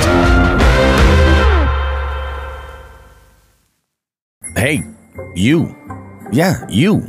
The one with the impeccable taste in fishing podcasts. Bobby Roast Beef here with a little call to action for all Jigs and Bigs listeners. We're opening up our hotline to you. Now you can call us to sound off about almost anything at 413-324-8519. Want to submit someone for our FTG segment? Call us at 413-324-8519. Care to maybe suggest a topic for Just the Tip or Bait of the Week? Call us at 413-324-8519. Maybe you just want to give us or anyone else a little shout out on the show, or you want to suggest a guest for the beef seat. You guessed it. Call us at 413-324-8519. The Jigs and Bigs hotline is there for you to leave a message with us 24/7. Just call 413-324-8519. Also, you can check that number in the notes of this podcast. Bobby, Shawn, and Who the Fuck is Joe Brown now have a special presentation for us all. It's time for Just the Tip. You're damn right it is. It is time for Just the Tip. And this week's tip comes to us from the Jigs and Bigs hotline. And this is a great way to use it. If you guys have a question about something that we can throw in here. And we were just kind of like, where do we want to put this? In the first segment? And we knew we had a lot to go on in the first segment. We're like, let's kind of make this the tip because it's asking for advice. So that's what's nice about the hotline. You guys get to, call and give us some information, and we kind of get to run with it. So we're going to hear we actually heard from Brady last week. He was one of the contestants for that Dark Horse Tackle Weekend Warrior Box giveaway, which, by the way, Zach is in here. I'm going to have a name and address for you shortly. I'm just waiting to hear back from the winner. It's going to be all good. But I'm going to play this call for you, and then we're going to talk about it. So this is a call that came in from Brady. Let's take a listen to what Brady has to say here. Hey, Bobby, Shawn, Joe, it's Brady again, a Reservoir Reaper. I'm actually on my way home from fishing right now, and I just had a question. I guess it could be for Shawn or Joe or even Bobby, but, everybody talks about the fall bite and how good it is and how, the fish are eating everything just trying to get ready for winter, but the last 3 times I've went out, I've skunked, I'm wondering, should I be fishing deep? Should I be fishing shallow? I'm throwing everything, the whole book at them. I don't, unfortunately, keep a log yet. I'm newer to fishing. I started about 2 years ago. So, I'm fishing chatterbaits, spinnerbaits, jigs, just about anything I can fish. And shallow, mainly shallow, working banks, assuming they're feeding. And I mainly fish at nighttime. It is a little cooler here in the Northeast. So I was wondering what you guys do to be successful in the fall. All right, thanks, guys. So, thanks for the call, Brady. That was awesome. I'm going to just throw this out there from the beginning that, Shawn and I have talked in the past about, the fall bite, the fall feed bag, whatever it is, the fall transition. I'll be honest with you, looking at my records over the last handful of years, where I actually struggle the most catching fish is in the fall. It's where bites there seems to just be a big drop in bites. And then, it picks up a little bit right before the end of the year, or, right toward the tail end of the fall. And I recently was watching a video on YouTube, and it was basically, it was one of these, I thought this was kind of like a clickbaity photo, oh yeah, learn all about fall fishing right here. So I watched it and I found that I think that there's a flow to it, right? So you have, fall starts and those temperatures start to get cooler at night. Once you have that changeover, you have less sunlight, there's changes that are happening in, environmentally. And what ends up happening is that water temp starts to roll off. Well, what ends up happening at that point is something called turnover in most lakes and ponds. And basically what happens is now, instead of having an area of the water that's rich in oxygen and a section of the water that is not, it evens out more or less. And what ends up happening is in this video, and I thought that this was interesting because last fall is where I started to notice a bit of a difference, but not by much, is that now the real estate is kind of wide open. So fish will kind of travel a little bit more freely to different areas. And in this video, the claim was that the name of the game was covering water. So you'll see a lot of dudes that will throw a spook or a buzzbait, on top water. They'll cover an area with cranks or with a spinnerbait or a bladed jig or something, just for that specific need to cover water. And covering water is important, obviously, in an odds game for sure. But when you have fish that are kind of going all over the place, covering water definitely means quite a bit. Now, then the other half of it is a little bit later in the fall when, and he threw out a number on this, and I'm not even going to say what that number is because I don't think the number necessarily matters. I don't think there's a magic number. I just think it's where you are, your environment, and when that trend starts to cool enough where instinctually these fish are just like, oh, winter's on its way. Now we need to feed up. Like it's more of just something that clicks on with them, and then they just start feeding like crazy. So I'm not 100% sure where Brady is in the country. He says on his Instagram he's a mid-Atlantic angler. I'm assuming he's a little bit further south than we are in Massachusetts. I'm not 100% sure where he is, but you know, I think that maybe in that body of water that maybe you're just about where that changeover, that click is going to happen where they will start actually feeding. So I would say in the meantime, focus on covering as much water as you can. And I would also, if there was one tip, what I think that you should do is I think that you should consider the forage that you're out there fishing. What's in the body of water? What are they eating? So if it's an area where they feed on crawfish a lot, like, yeah, throwing a jig might be the move, you know, but if let's say it's more bait fish driven, and bait fish, you can throw that all the time. What is the size that you're throwing? Are you throwing 4 or 5 inch swim baits, and you should maybe throw more like 3 inch to kind of make your bait sort of like fit the mold of what they're keying in on and what they're already feeding on? So I would say look at those two things, and thank you for coming to my TED Talk. That is what I would give you. Now, Brady had asked specifically for the advice of Shawn and Joe, so I will allow those two to go ahead and tell me where I messed up. I don't think you messed up. I think what you heard about fishing all over the water and using search baits is probably the best advice. Yeah, because when that turnover happens, those fish are everywhere. Now they don't have a thermocline. Now they can get to that 50-foot area, and there's bait fish down there, and they're dicking around down there going after the bait fish. You never know. As far as like this big explosive bite, man, I don't know. Like I've seen what I thought, you know, I've seen these bursts in like late summer at certain lakes, and then that lake won't respond in the fall. Like this huge feeding burst over like 1 or 2 weeks that a lake is just hot. Like that lake's on fire. I've seen it at numerous lakes. And then other times that same lake a couple years later, all of a sudden it has a November bite that's fucking hot. And I'm not talking about like numbers of fish. I'm talking about numbers of big fish. Yeah. So I don't know what to make out of that. I think there's a lot more environmental factors that go in just besides the daylight and the temperature. I actually think there's a bunch of weather conditions that come in. I'm not saying fish can see the future, but they can feel things coming that we can't. And that might trigger them to bite and say, okay, I'm going to bite now. And then they're just so full, they actually do their fall eating in late summer. Yeah. You know, like that's just what I've seen over the years. Who knows?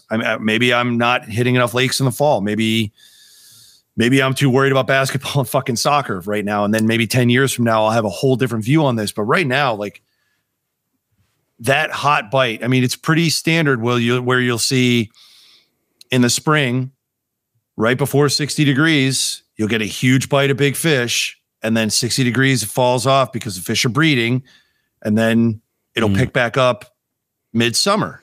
And that's pretty standard. And then that late summer, early fall is kind of always up and down for me. So I don't know what to say about the bite for that. I would suggest covering water, echoing exactly what you said. Use crankbaits, use topwater, use stuff that's moving around, and see where you go. Like just to illustrate what I'm saying about these different bites. Over the past month, so September, I've had 2 major bites. I had a couple days in a row between Cape Cod and the western part of the state where I got a number of big fish that were voraciously hitting. Yep. And then also I had an earlier huge bite with pickerel over like a 3-day span. Yeah. Like those, I'm not going to see that for the rest of the year, but that's supposedly what a fall bite looks like. So I don't know what to say on that. Other than just cover water, do your best to cover as much water and put as many baits as you can in front of fish. I mean, I don't I do that anyways, so it's not any different for me. Yep. I'm still out covering water. That's just what I do. And then I focus and pull back with finesse when I feel I need to. But I'm always throwing crankbait, chatterbait, well, 2 different kinds of crankbaits, chatterbaits, and if I need to slow it down and still cover water, jerkbaits. Mm-hmm. But yeah, I think you got it, Bobby. Cover water. Fucking A. Joe, where do you weigh in? So I'm gonna give a little bit different advice. And I'm going to go by the fact that the experience I just had, and assuming that he might be like closer to the Mid-Atlantic region, you know, where I was. So that lake was in the middle of the transition. So what's that mean? Obviously, we know that basically that oxygenated water is kind of flip flopping with that non-oxygenated water, and until it settles and whatnot. So with me, I kind of, when I was down there and that lake was in the middle of the transition. So first thing I'm going to tell him is look for that. Look for those signs that water is transitioning. And again, I don't know if he's in a boat from the bank or whatever. Yeah. Look for those bubbles. The bubbles are going to be the telltale sign of, that lake is in the middle of a transition. Joe, when you're when you're saying bubbles, are you talking a horizontal line or a vertical line? The vertical. Line. Okay. Vertical. Gotcha. So look for, and I'm kind of saying this in the aspect of maybe he's on the bank. It doesn't have, any type of graphs or anything like that. Yep. So, look for that. Look for those signs that the lake's actually in transition. So for me, when I was down on Hartwell, when I was in the middle of the transition, search baits. Yeah, I was catching some fish, small fish. What I found out was that those bigger fish, those 3+ pounders, were sitting on the bottom. Maybe it's because that oxygenated water just kind of switched, and that's where they wanted to be, and they were down the bottom. But I was literally just dragging a jig up and down ledges, and that's where I started hitting my bigger fish. Yep. When it comes to like largemouth and stuff like that, we all know that they tend to, once that lake flips, they tend to go into those small, the fingers and those shallow spots, pushing up bait creeks and stuff like that. Yep. So definitely look into those areas. So it's going to happen. Like, it's just about putting in the work, read up about it. That's how I figured out. I read up about like what happens when ponds, lakes, reservoirs, whatever, transitions. Look for those signs to see where you're at. If it's in the middle of transition, it's going to be tougher fishing no matter what. No matter who's out there, it's going to be tougher fishing.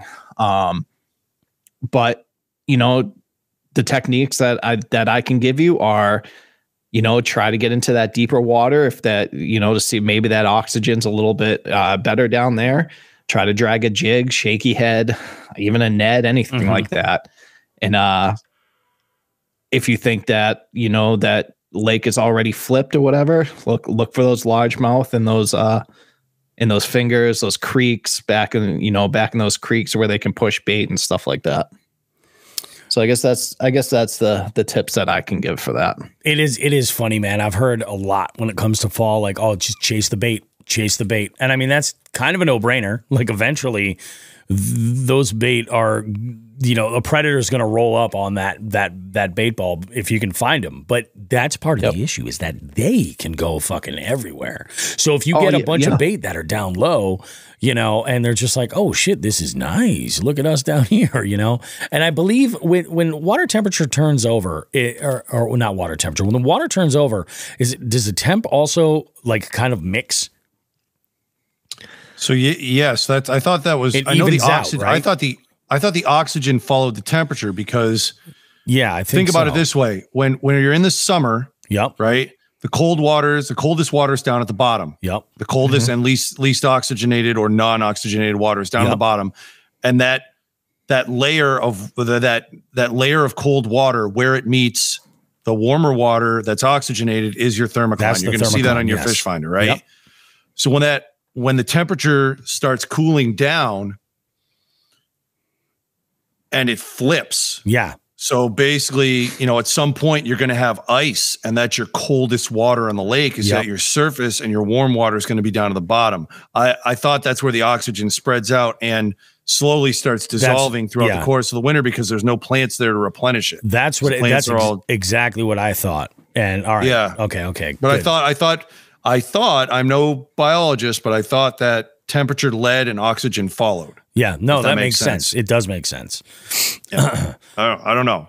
Fucking don't sue me. That's the thing, though. But it's true, though. In the fall, like they can be anywhere, you know. And it's like that's the frustrating thing is you got to find them. And especially like Joe, you nailed it. I didn't even consider that. I was like, if he's fishing from the bank, that could be a real challenge. You know, now obviously, like rivers are a whole other animal. I don't know if he's fishing rivers necessarily. That might be a whole other ballgame. I have very little input that I could give for that necessarily, other than just be tenacious. I would also say that like I have gotten skunked way more than 3 times in a row. Don't let it shake you, Brady. Don't let it shake you. I have gotten skunked for like 2+ weeks.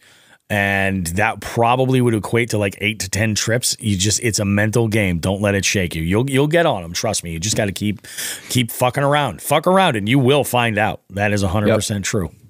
I love it. No, this is great. If you guys have a question for us, you'd like to include it in Just the Tip or something, by all means, contact us on the hotline. Or if you have an FTG that you'd like to submit. Speaking of which.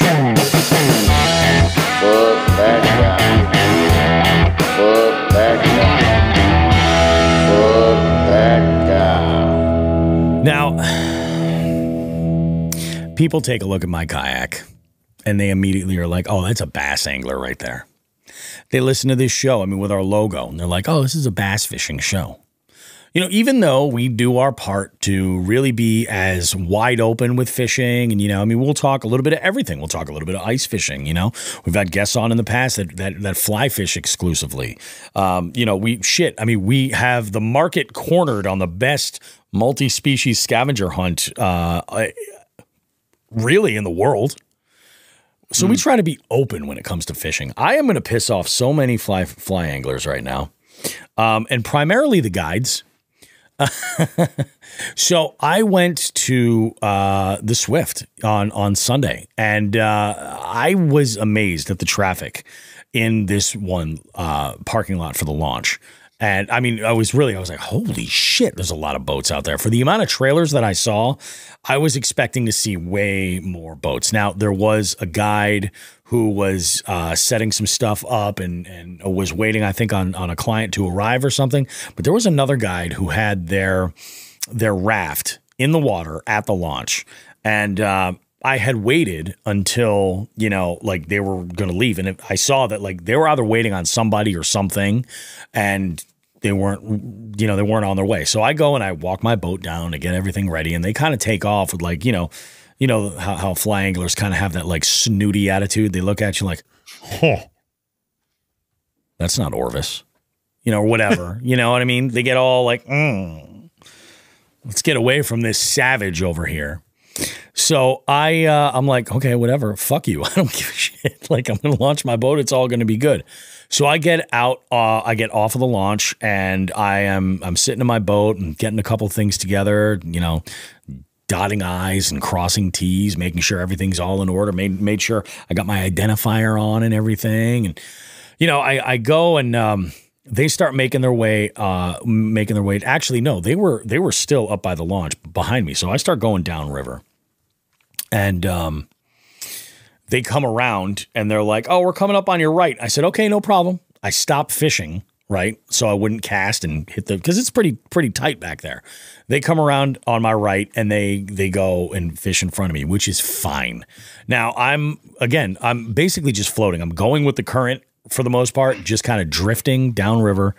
And I get to a spot where they decide, and she drops anchor. And she just holes up in this spot. And she has one angler fishing out of one side of the boat, another angler fishing out of the other side of the boat, making it fucking impossible for me to go around them, you know?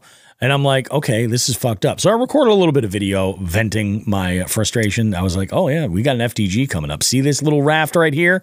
This is some bullshit because way too narrow for that shit. And I get it. Like, you're out there with a client, but like at the same time, you're on a public body of water with other anglers. Like, you've got to, that's not your fucking body of water to fucking commandeer everything right there in the middle and be fishing both sides of your boat. So I give it a few minutes and then I just say like, hey guys, you mind just give me a second? Let me cut around on your right and I'll be on my way. So I eventually did speak up and make my way along. What was nice about this situation was it wasn't too much further down that I hooked into my first fish. And they said they had been catching fish, and I pulled off onto the up on the bank to bleed the fish out and everything, and basically to create room for other boats that were coming by to get past me, which worked out just fine. But that just fucking drove me bananas. So fuck that guide. And just remember, it's like, I get it. You're there, you're working, it's fine, but you're no more important than any other boat that's on the water. It's a public body of water. The other one, and the little extra, and I feel like I missed the opportunity, and it's kind of bothered me. I really should have like taken some pictures or something like that. Was at the launch, I saw another, I just gotten in my truck. I just loaded everything up and I was about to back up, and I had my foot on the brake and I had my parking, my foot on the brake, and I just put the truck in reverse. So my rear view camera was on. I was looking at it and I heard something just like smash. I was like, what the fuck is that? I saw some guy in a white Tundra with a utility trailer just fucking smash into this other boat trailer, like front end of his truck, just like bang. I'm like, what the fuck? Then I heard the girl that he was with go, wow, you're really good at that. And I looked out and I was like, do you know that guy? And he's like, no, it's all set. It's fine. It's fine. I said, okay, fine. I'm getting the fuck out of here. I waited, of course. I put my truck in park and I waited until he was way the fuck out of the way. And then I backed out of my space and pulled off because I know how to handle my fucking trailer. I can't fucking believe that shit. I should have taken some pictures and fucking, maybe asked around to see if, or whatever, or fucking seen if I could contact somebody, like, cause that is fucked up. I've had people hit my trailer in the past and break lights. And, they were at least cool enough to say like, hey, I fucked this up or whatever. I think actually he left like $40 under my fucking tires to fix the light. Cause I told him, I'm like, I'm not going to report this because it's like a $30 fucking light. Like, you know what I mean? I'm not going to pay a $500 deductible for such and such. But yeah, it was like, God, fly anglers, check your fam. Fucking, they don't know how to act right. They don't know how to act right. Client or not, you're out there working. You're teaching those future anglers really shitty habits. Really shitty habits. So fuck y'all. Now it's time to move on. Now, Shawn is very excited about this next segment. So I'm just going to play this and then allow whatever to happen as it does. Okay, gearheads, it's time to talk tools.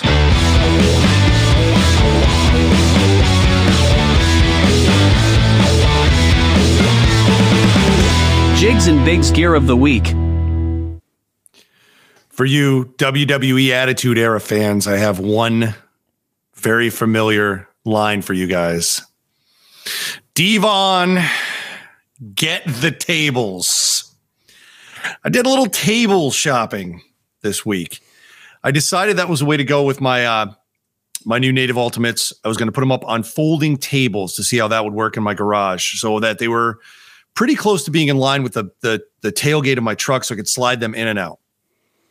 And I did a little shopping over at my local Home Depot. Easy slide.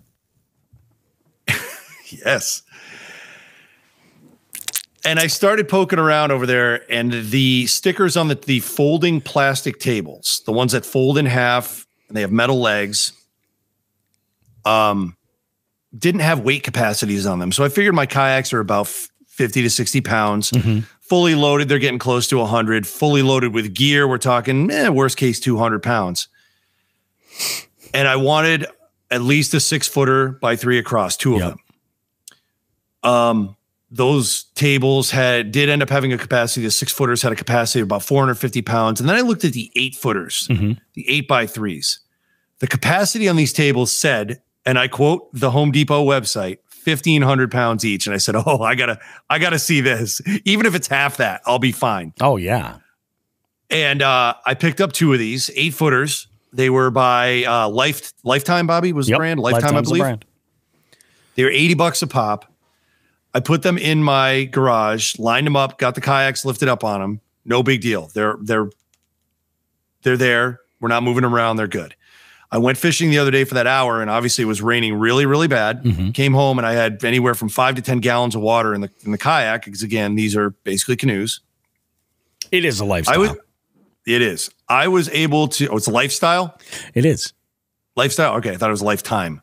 Is that Lifetime? Oh, canoeing. I'm sorry. There you go. So many, see, we got too many things with life in there. I got out on sidetrack. Buy your jigglers at Theories, folks. And I slid that off of my truck onto the table. So 200-pound kayak plus God knows how much water. And instead of the table buckling, it stood still. And then I moved my kayak a little more to adjust it on the table. It actually took the table with it without the legs collapsing. So I really have nothing bad to say about these $80 folding plastic tables from Home Depot. If you guys need a table, whether it's for kayak usage or any of this other shit, I mean, name it, doing work on it, family functions, whatever. These things are fucking amazing. I was not expecting to broadcast my love of plastic tables today, but here we are. It's probably the most love that we're going to throw, because Lifetime does make kayaks, which is ironic. Oh, they do? Yeah, they do. That makes sense. Lifetime makes kayaks as well. So it's like, I mean, it makes perfect sense, but I love the fact that you're using it in a way, because I mean, an 8-foot table is really perfect for pretty much any kayak. You know, if you're going to support any kind of a kayak, like an 8-foot table is great because it'll lift it up high enough so that, like, if you're rigging, I mean, you're really like getting into the guts of this boat. It's a nice thing to have it up high enough where you're like, oh, okay, cool. I can just reach in. Like when my boat is on the trailer, it's so low, like my back hurts. I'm leaning over and shit like that.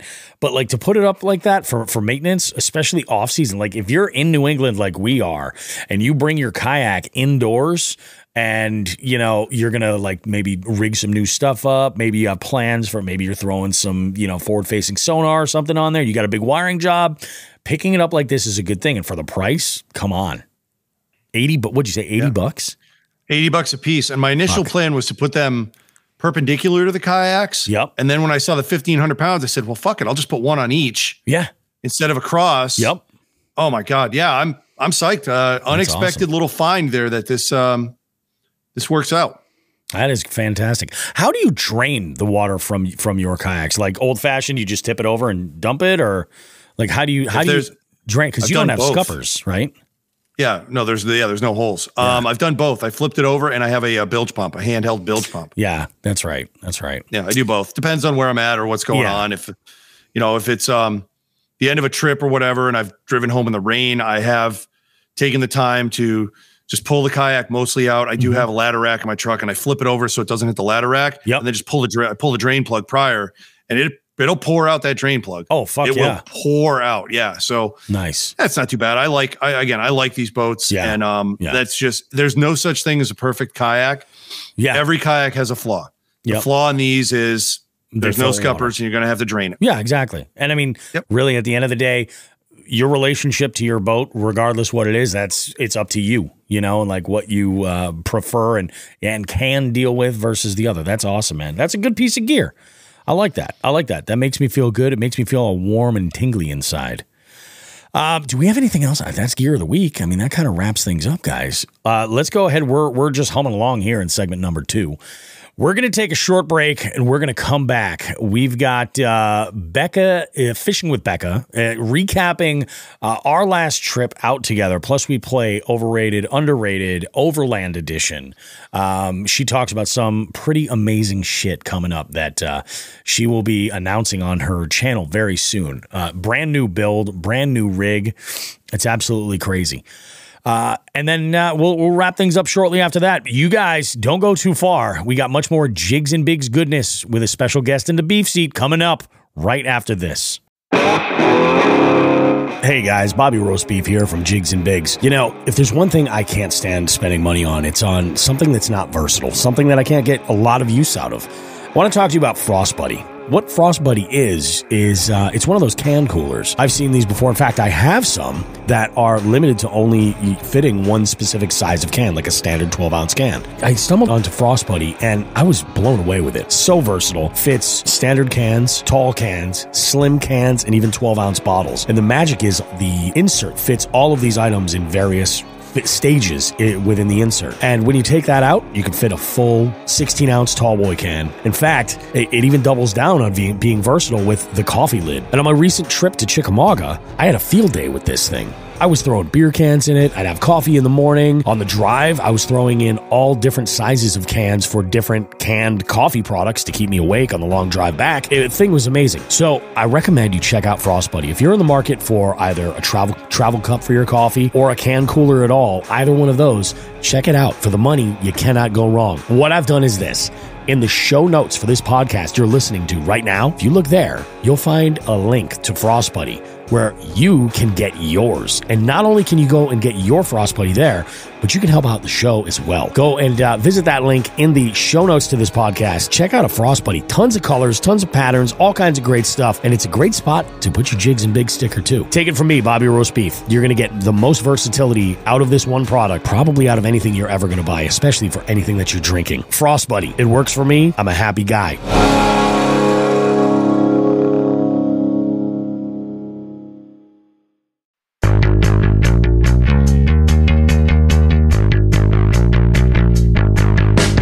Jigs and Bigs is your favorite fishing podcast, right? Why not show the world how much you love the show while directly supporting us? We have men's and ladies' shirts, hoodies, and a variety of hats. We even have a waterproof outdoor Bluetooth speaker so you can listen to your favorite podcast while out on the water if you like. Check out jigsandbigs.com/shop to visit the store and gear yourself up. If you really can't get enough of this show, consider becoming a jighead and joining our Patreon. It's a subscription that gives you exclusive access to recording sessions that allow you to engage with us as we record the show. We also have some exclusive content there just for our jig heads and even have some special promo codes. Space is limited, so join now at jigsandbigs.com. Finally, if you're local to our area in Western Massachusetts, consider checking out the Western Mass Fishing Report, posted weekly at northeastwildwoman.com. We have amazing contributors providing great content and info for local conditions and what's been going on and working recently. Jigs and Bigs, so much more than just two lightly roasted hippies trapped in the 90s arguing on the internet about fishing.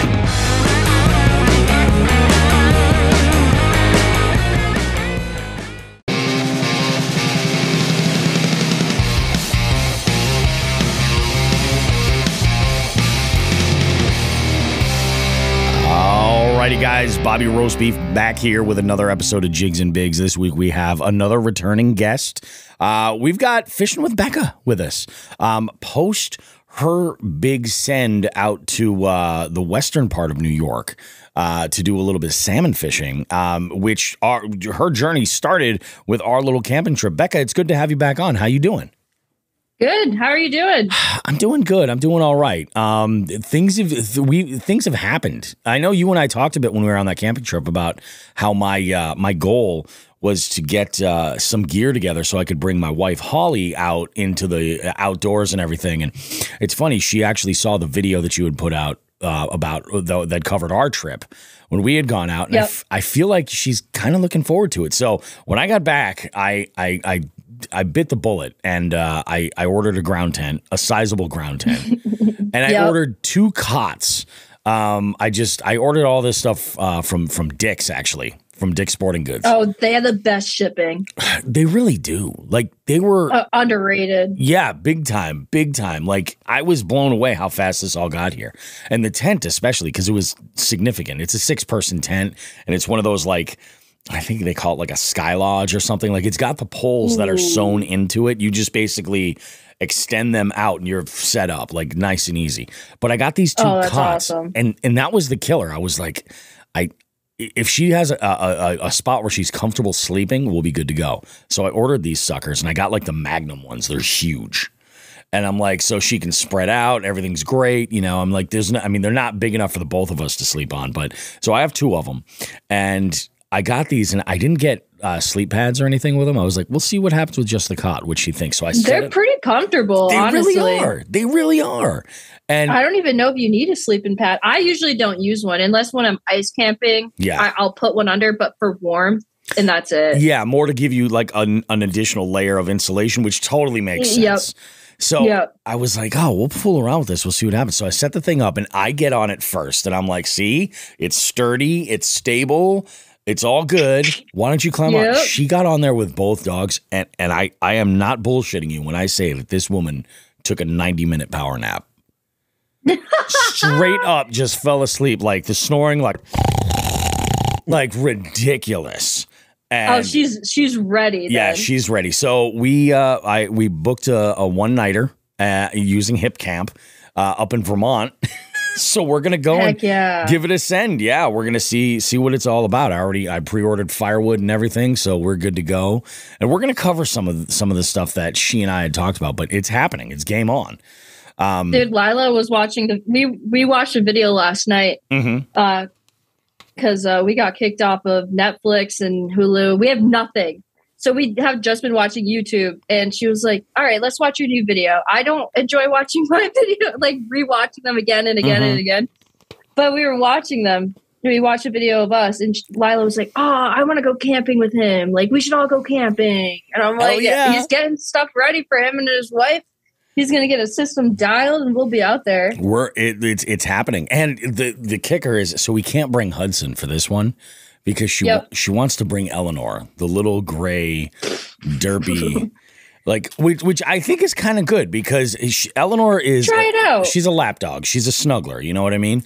So I think that'll kind of be nice for her. Like she can snuggle up with a book and the dog, and where we're at, of course, there's a pond.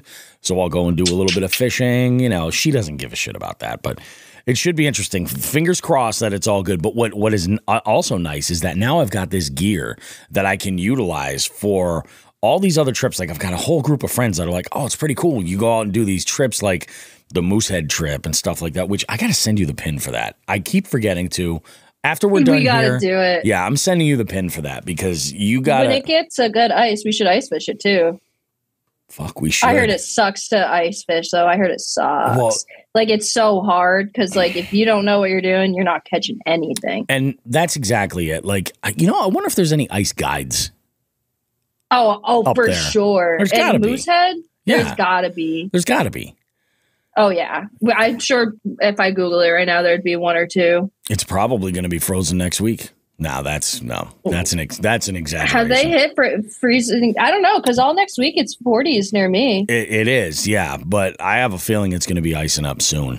Like, oh, I do too. I think it's going to come fast and hard, and I don't care. I'm excited. I know you're stoked. You're stoked for ice fishing. Man, I got to tell you, like. So let's kind of go over a couple of the things that because you've got a lot going on right now. I mean, obviously, like you're living in like your favorite season right now. This is like your time. And I mean, let's be honest. Your content now involves a lot of camping, and this is prime camping weather. Yep. You know, the bugs die down. That's always a plus. And you not sweating at night. Yeah, you can a light sleeping bag. It's great. It's great. Oh, it's so lovely. That's the other thing that I picked up, Becca, was a cold weather sleeping bag. What company? Coleman. Okay, yep. I have one Coleman, and I'm an okay fan of it as long as it's not the one that I can't. If you said it, I would remember. Was it Quest? There's a few. No. All right. There's a few sleeping bag companies out there that are just. Oh my God, they should not be priced the way they are. So like I'm one of those folks that like even in cold weather, like I've camped with you in December and Todd in January. And then we got to like single digits and I was like, I got a summer sleeping bag.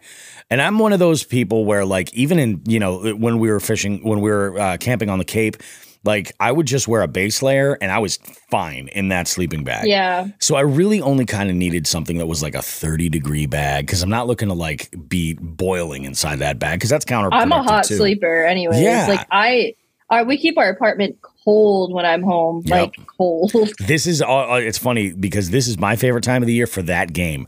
Like I like to wait until everybody's like, hold on, wait a minute, are we not going to turn the heat on this year? What's going on? And then I'm like, oh, that's right. Thanksgiving was a week ago. I guess we can click this sucker on. I love the longer in the year I can go. I feel like it's that much more of a win, and I'm here for it. Yeah, I really am. I'm on your side on this one for sure. But you've got some good shit coming here. That's like big announcements, like kind of about to happen. Yeah.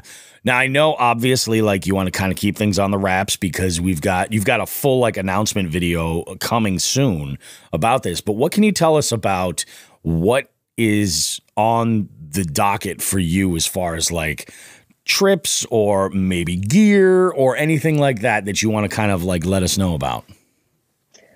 All right, we got the new camping rig. So I have an appointment on the 20th to completely destroy my truck camper. Like take it out, take off the truck cap, everything. Are you going to do a video of this? I have to, yeah. Yes. You know, the people, they're called Cap City, and they're just like a cute mom and pop place in Warwick, Rhode Island. And when I broke my window on my truck cap, they helped me for free. Right. I remember that. When I needed to install my solar panel, they helped me for free. They're just lovely people. So I messaged them on Instagram because they all follow me, all the workers. They're so cute. And I was like, will you take my truck cap off for me? I have like a new rig coming in, so I'm getting rid of this one. And if you don't mind, like, can you sell it for me? And like, I want you to keep the profit because like you guys have helped me. And they were like, that's awesome. Yeah, we'll sell it for you, but we're not keeping the profit. So I'm gonna try my hardest because I really, even if I sell it for, I got it brand new for $2,500. If I can sell it for bare minimum like $1,000, I at least want to give them half because they've just been so incredidible. But yeah, so I'm getting that. That's the 20th, which I'm very excited about. Completely just taking everything and gutting out the truck. Freaking crazy. And then my new rig I'm picking up the 27th. So that's huge. And I already have a diesel heater ordered. I'm getting a diesel heater put in. You're not fooling around. Yep. I'm not. Dude, things are going to get crazy. I'm going to have a diesel heater in a camper. I'm going to have an oven, a propane oven in the camper. I'm going to build the whole thing, but yeah, it's going down. It's going down. I have a massive Amazon shopping cart right now. I believe it. With way too much money. It's literally called V3 camper, like version 3 camper. Oh, that's like awesome. My Amazon list. Yeah. And it's just loaded with stuff, man. It is because I like to see the numbers. I'm like, okay, sure. I want this, this, and this in the camper. Yeah. So what if because I'm building the camper, and then just like seeing how much visually it's going to cost.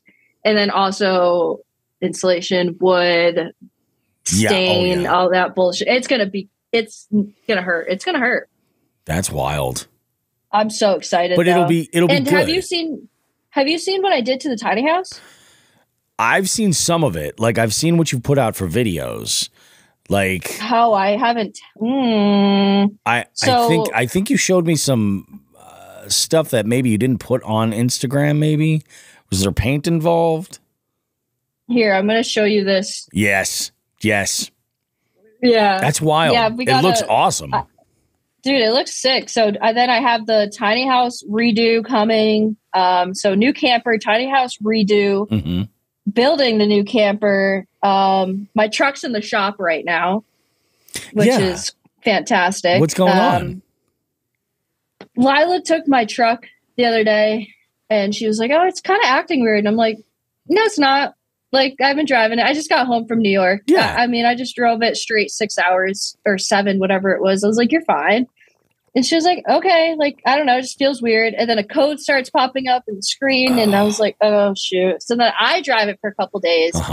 and it's just like having a real hard time shifting gears and stuff. So I go and I get the code reader, I get an oil change, air filter, the bare minimum, just get stuff changed, still acting weird. And then the code reader said something about a solenoid transmission part. You hear the word transmission, you better be shitting your pants. Yeah, exactly. So I dropped my truck off. What's today? I dropped it off Wednesday, and they called me and they're like, we can't find what's going on with it. So if you don't mind, like, I'm going to drive the truck home. These people are incredible. They're like, we're going to drive your truck home for the night. I live 30 minutes away. Yep. So 30-minute drive there, 30 minutes drive home, and I'll just to see what's up. And I was like, yeah, sure. Like, trust this dude with my life. Do what you got to do for my truck. He called me like an hour ago and he was like, yeah, so I drove fine last night and then I couldn't go over like 40 on the highway. I was like, oh, that's weird that it hasn't happened to me. And he said that there's like, it's not shifting gears and it's staying in fifth gear. So it's sounding pretty expensive at the moment. Well, I mean, yes and no. It could be something as simple as a sensor that they can switch. Yes, like, it's not, exactly. you know. But it could also be he already priced out. Yeah, he priced out how much it's. So right now it's already at $700 to get to the transmission to replace the part and then whatever. So, and then he said if that's not the thing that's wrong with it, and we do have to go further, like it's just $700 on top of whatever else is going to be. Whatever else it is. So there's a potential for it to be way pricier. Number that I want it to be. So just, of course, the 1 month that this can't happen either. This could have happened 2 months ago. And I've been like, okay, whatever. Nothing too crazy going on this month. Take my truck. We'll make it work. Exactly. But now. Yeah. Dude, my life this month is crazy. I can't, this is one of the crazier months. And of course, everything's just going, boo. Jeez. I can't even imagine. Oh my God. Yeah. That's rough. So you're just, what's your plan? You're just going to fix it, right? Waiting duck. Yeah. Oh, man. Yeah. Luckily the video that I'm filming tomorrow, I don't need my truck for. That's good. But I have like maybe 3 more hours of work on the tiny house that I do need my truck for. Yeah. And I want to just finish that video and get it out because I'm so freaking excited about it. So I hear that.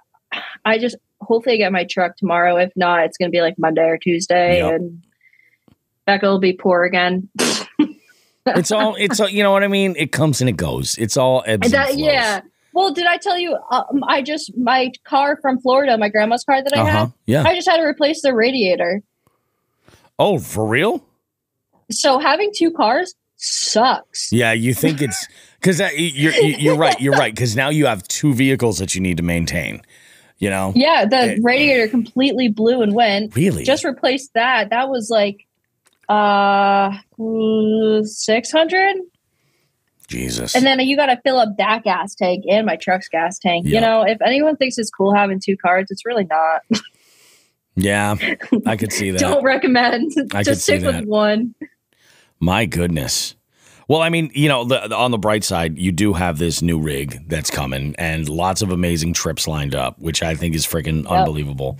You have anything that you want to mention as far as, I mean, obviously, I'm sure you're working on some ice fishing trips, if nothing else, going up to Maine, northern New Hampshire, stuff like that. But is there anything else that you have planned that you're looking forward to as like a highlight? Oh, highlight. I don't know if there's necessarily a highlight just yet because everything's so up in the air, but yeah, I don't know. I want to be up in Canada in a certain part. Like it's about 2 hours north of Toronto. There's friends up there that I might make a really long trip up to and do some crazy stuff. But that's one thing I'll say I think is going to actually happen. But ice fishing so up in the air because last winter was terrible, you know? Oh, yeah. Yeah. The ice was horrendous. Which is crazy when you're like, oh, it's Canada, you know? It's just all ice. I know, but even Canada struggled last winter. It's freaking bananas. It's bananas. I want a real winter. I want to freeze. I want to freeze to death and complain that I'm cold, and then I'll be happy. A true New Englander right there, you know? Drink my iced coffee in a blizzard. Yep, absolutely. So you recently caught your first salmon. which is kind of cool, right? That was unreal. And got assaulted by a salmon at the same time. Straight up assaulted. Yeah, no consent. Yeah, that was messed up. Messed up. That thing smacked the shit out of you. You didn't, so you can't see it in the video, but that fish, the salmon that was jumping out of the water that hit me, the guy directly across on the other side of the river was hooked onto that fish. He was fighting that fish. Okay. So it jumped like in front of me a couple times. I think I might have put that clip in, and you could see it jump in front of me. Okay. And the guy screaming like down the middle, fish on. And I'm just sitting there with my rod out of the water because I'm like trying to like see where the fish is. But he's with a fly rod. So his fly rod, you can't tell where the line is at all. I'm like, shit, I don't know where it is. So that's why I'm not even fishing. And I'm just like this. You can't tell, but I'm like, oh my God, where's it going to come? Right there, right in my face, dude. It was so funny. Because you just stopped talking. Like you're like kind of narrating and dictating the video, like what's going on. And then out of nowhere, you hear like this splash. It breaches the water, and then you're silent. And I was like, because I'm like, what the fuck, dude? That was so rude. You know, it did give me a little bit of deja vu. I felt like I was watching that video when you and Weston Smith were fishing for catfish. Dude, how does that happen to two times to one person? And what the hell? Didn't he make an edit with some Gwen Stefani song? Something like that. This is my shit. Oh, the girl look like this. Ain't no elephant. Oh my girl. God, that was so fucking funny. Man, I got a blue catfish and a landlocked salmon that the bitch slapped me in the face. And, you know, I'll put that on my resume any day. Now, those salmon that are in the river that you're catching, they're dying. Like they're on their way.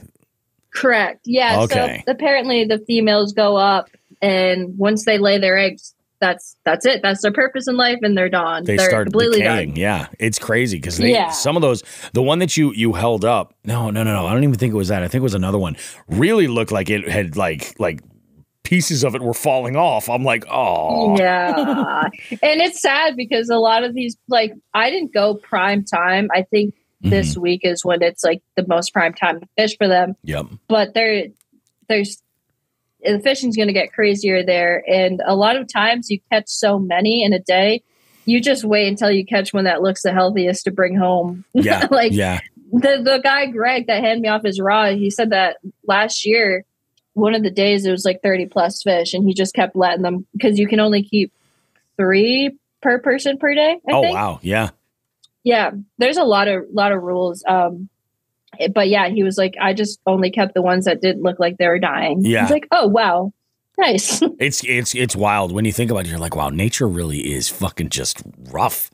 Like, that's it. But then it's like, it sucks because it's like, yes, there should be a limit. Yeah. But you're releasing a fish to die no matter what. That's the whole thing. It's like, really, why? It's hard. Why are they limiting? You know what I mean? It's tough.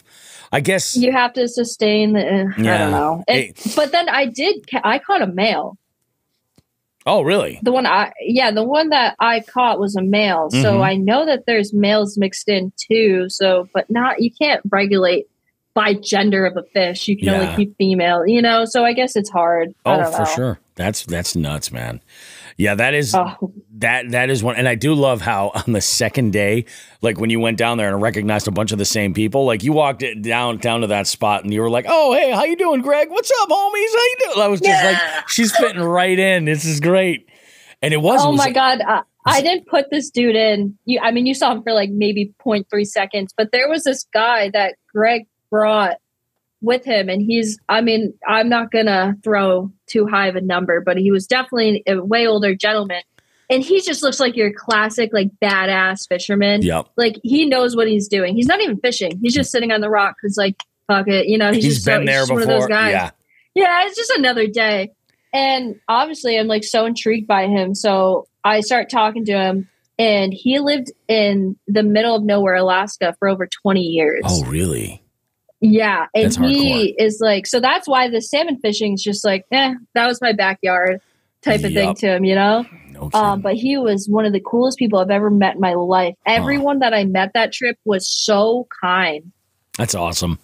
That's part of, I think, I think that's one of the coolest things about when you do these trips and you go and you meet folks that either like it might be a situation where like you know them from the comments of your videos and your paths cross, or like in this situation where it's just absolutely random. And I mean, I think that's one of the things that's the best about the fishing community as a whole is that anything goes. You know, we can all kind of like, you can meet somebody and, you know, you could be fast friends within a 15-minute conversation. You know what I mean? And it's just such a good I didn't even know community of Greg's name. It's crazy. He handed me the rod and I didn't even know his name. And you were like, no, that's your fish, man. I don't want to take it. And he was not taking no for an answer. He was, the drag was peeling and he was like, here you go. Here you go. I'm like, dude, stop. So I feel bad. I'll share a story with you about drag peeling from this week. And it involves, the same body of water. I was throwing a bait, a Guggen bait, a snacky swimmer that was just killing it. Hell yeah. I managed to, in the nationwide multi-species scavenger hunt, I managed to pick up a point, multiple points actually, using that. But I was out on this one body of water looking for pike. And I don't know if I sent you the picture of the pike that I caught. I caught one that was about 19 inches. And there's my point for pike. Awesome. Caught it on a bladed jig, like this Picasso shock blade. I've never thrown a bladed jig that like literally like I felt like I had like Parkinson's, like dragging this in. Vibrating your whole shaking. body. I'm like, holy Jesus. And so I catch this one pike. I'm like, all right, cool. Well, earlier on, I was throwing a 4-inch swim bait, and I have this huge smallie that just followed it right up to the boat and then just took right off. And I was like, what is it about that? Let me go back to that mentality and see what we can do. So I threw a little finesse jig. I don't know if I showed you these finesse jigs. I have an old one that just put in work. It caught like 24 fish. And like the tip of the hook is just dulled down enough. I was like, I'm retiring it. I hung it from my mirror in my truck. Right. There you go. Little 3/16 ounce jig with these. And normally I rig it with this small craw from Riot called the Tantrum. Things insane. But instead I put a 3-inch paddle tail on here. I'm like, well, let's downsize this a little bit and see what we come up with. I hooked into a pike that was longer than my catch board. My catch board's 26 inches. This thing was easily over 30. It was huge. And like thick boy. You know what I mean? Just a giant, biggest. Now my PB pike prior, was the 19. The 19 I is my new PB pike. My previous one is like 14 inches. Like it was a baby. And hey, they're all fun though. Oh yeah, they're a blast. But I get this fish up to the boat. First off, I'm hearing my spinning reel make sounds like I have never heard. Like the way this drag was just ripping. And I was like, all right, so I'm incrementally like trying to tighten it. He brings me down into some kind of cover, and I think he's probably trying to go for the weed edge and break me off there. And I'm like, all right, well, let's just keep enough tension. So see what happens. And eventually he takes off and makes another run for it. I'm, cranking down on my drag a little bit at a time, not too much, because this is one of my finesse rods. And I'm cranking this fish back up. I get him up to the boat, and he bites me off on my leader. Like rod doubled over. I'm reaching for the net. I'm holding the rod back here to keep tension, and I'm reaching for the net. And as I go to swing the net over, bink, he just goes right back down. I was like, you son of a bitch. Oh, that's like the worst feeling. It was terrible. I'm like, this thing easily would, like, this was easily a size of fish where I was not going to measure this fish in my kayak. I was going to get it in the net and then pedal over to the bank and then measure him on the bank. Do it the right way. I'm like, oh my God. So now I think I got the pike bug. I want to go out there again, even though I've already. Oh, do it. There's so many places that you could go and catch a big pike too. Oh yeah. They're there. I have, there is a local spot nearby where we camped, actually, not too far. And I mentioned this to you actually about carp fishing this spot. I know you're talking about this lake is slowly becoming one of my favorites in the entire state. Is that where you just went? Yeah. And lost that one? Yep, that's where I just lost that one, and where I got that smallmouth. I went on Wednesday, totally different conditions, no wind at all, and I was fishing a drop shot, and I had a little 2-inch snacky swimmer on there, and I've got to order some more because they're freaking putting in work. Like, they're killing it for ice fishing too, for lake trout. Ooh. Oh, I'll bet you that's insane. Yeah, I killed it last winter on lake trout on those. Huh. I know they also have like baits, man. that snacky sized fluke as well, which I think might be insane as like to boot. Honestly, I'd like to take that and throw it on. There's this Jackal little micro bladed jig. It's super small. Yep. It's like an 1/8 ounce. It's so tiny, but it hums in the water. It is so like it's such a high frequency vibration. Like it's otherworldly. But yeah, like a tiny fluke like that would be the perfect trailer. Perfect. I wish they'd made them way sooner. Oh yeah, absolutely. I can't. They're coming out with an inline spinner probably in a couple months. Yeah, and I'm so excited for it. I was the one advocating for it, and they were like, "Why would we do an inline spinner?" And now they're making one. Yeah, 2 years later. It's always the way it is. They're like, you know what? She probably had a good idea. She wasn't that wrong. That's what I'm saying. She should come back for meetings. Oh my goodness! All right, so I think we should play a little game. Like, is it my favorite? It is your favorite. Last time we had you on, we played Overrated, Underrated, which is nothing original, but tons of podcasts do this. But we did Canada edition because it was hot off the heels of your Canadian trip.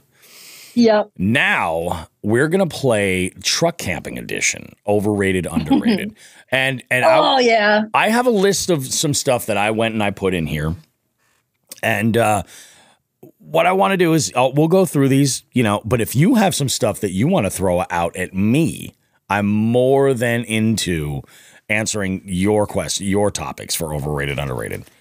So let's go ahead. We'll get started.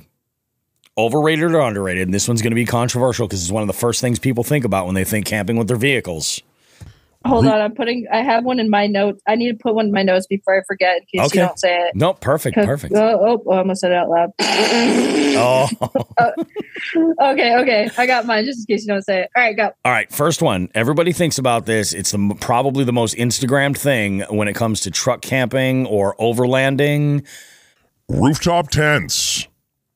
Oh, that's so hard. Because you fucked around with a rooftop tent before. Like, albeit, I think comically, but you did. Yes. I'm going to say overrated for the price purpose. Gotcha. I think they are so overpriced, it's almost disgusting. And there is budget-friendly options out there, but they don't get the love that they deserve. Like, iCamper, no, you'll never catch me spending money on that. Sorry, iCamper. If you wanted to work with me, I can't do that. There's no way. In the ballpark of like $3,500 or something like that, aren't they? They have one for over $4,000. Yeah.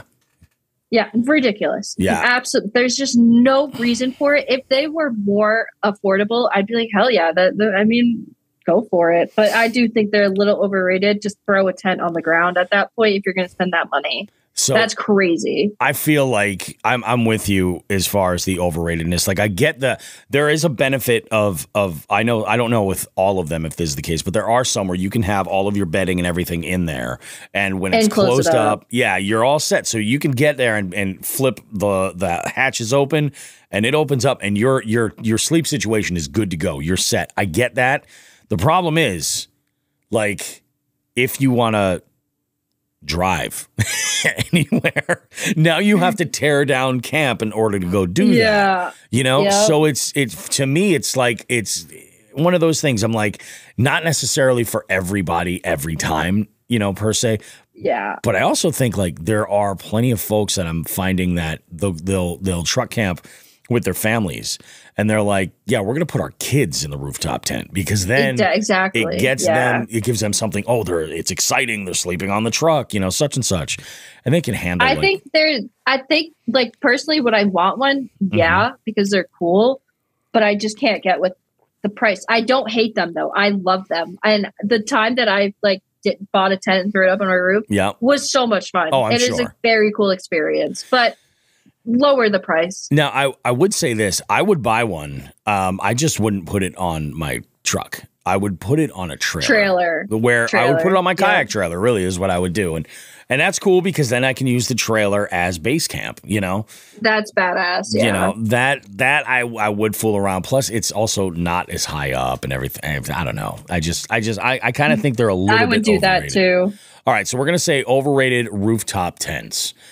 Next one, guys. And we kind of just talked about this. Overrated or underrated, having multiple sleeping bags. Oh, underrated. You need the amount of times when I first started camping, I was so uncomfortable because I only had like my -30, and it would be like 20 degrees out, and I have my -30, and I'm uncomfortable. Like sleeping bags aren't crazy universal with temperatures at all.